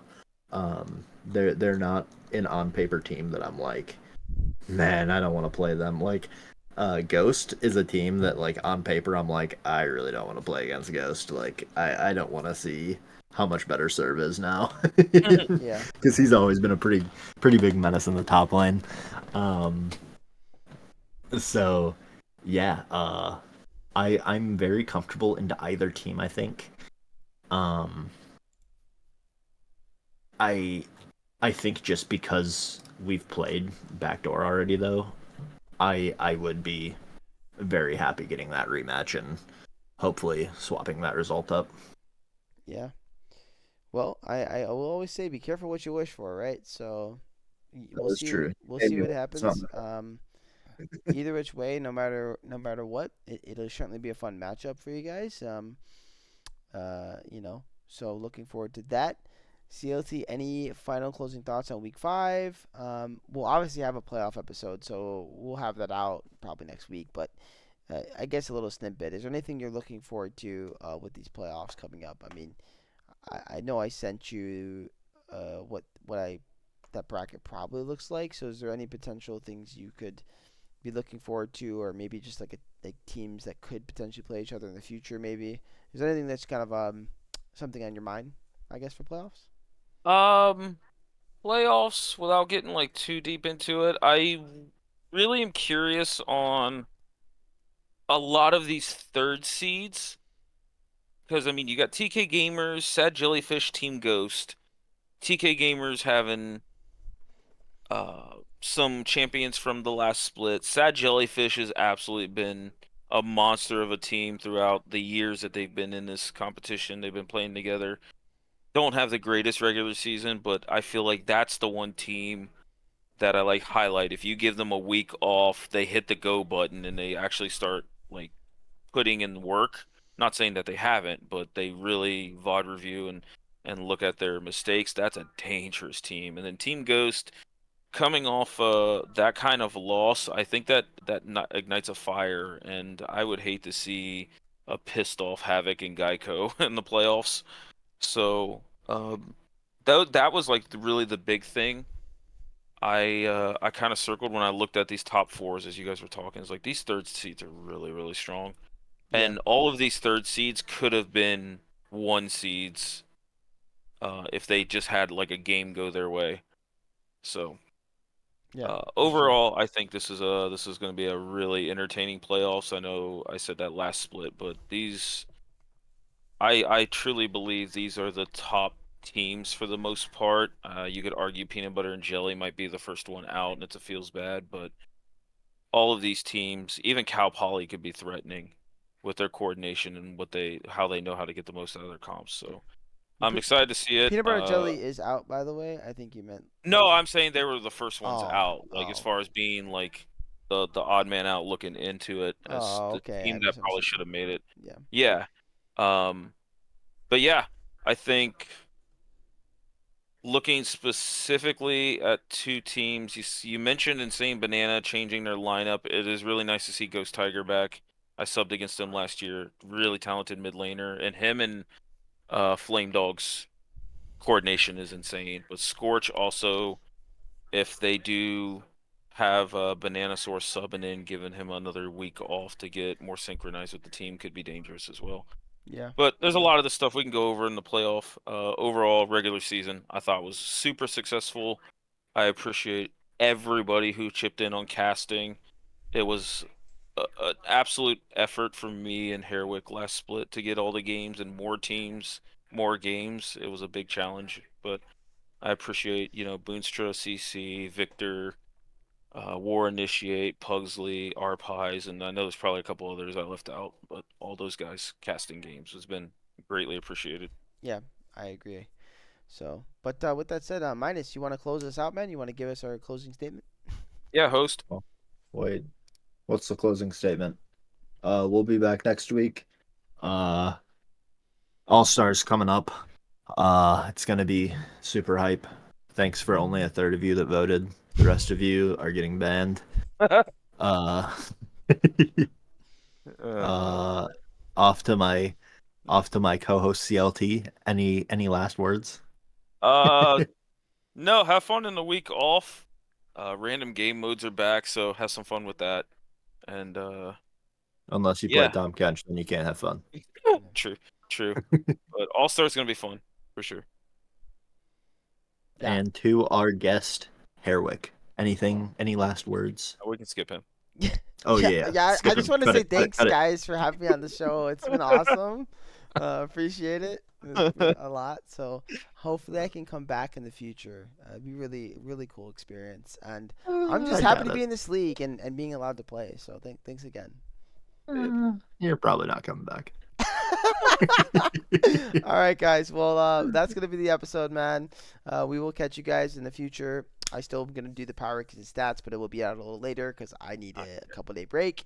So yeah, thank you all again for coming out, and look forward to tiebreaker matches. Look forward to All Stars, and then we'll get ready for the playoffs. So GG, and thanks again, Minus, for coming on. Thanks again to my co-host CLT as always. Wait, you're the guest.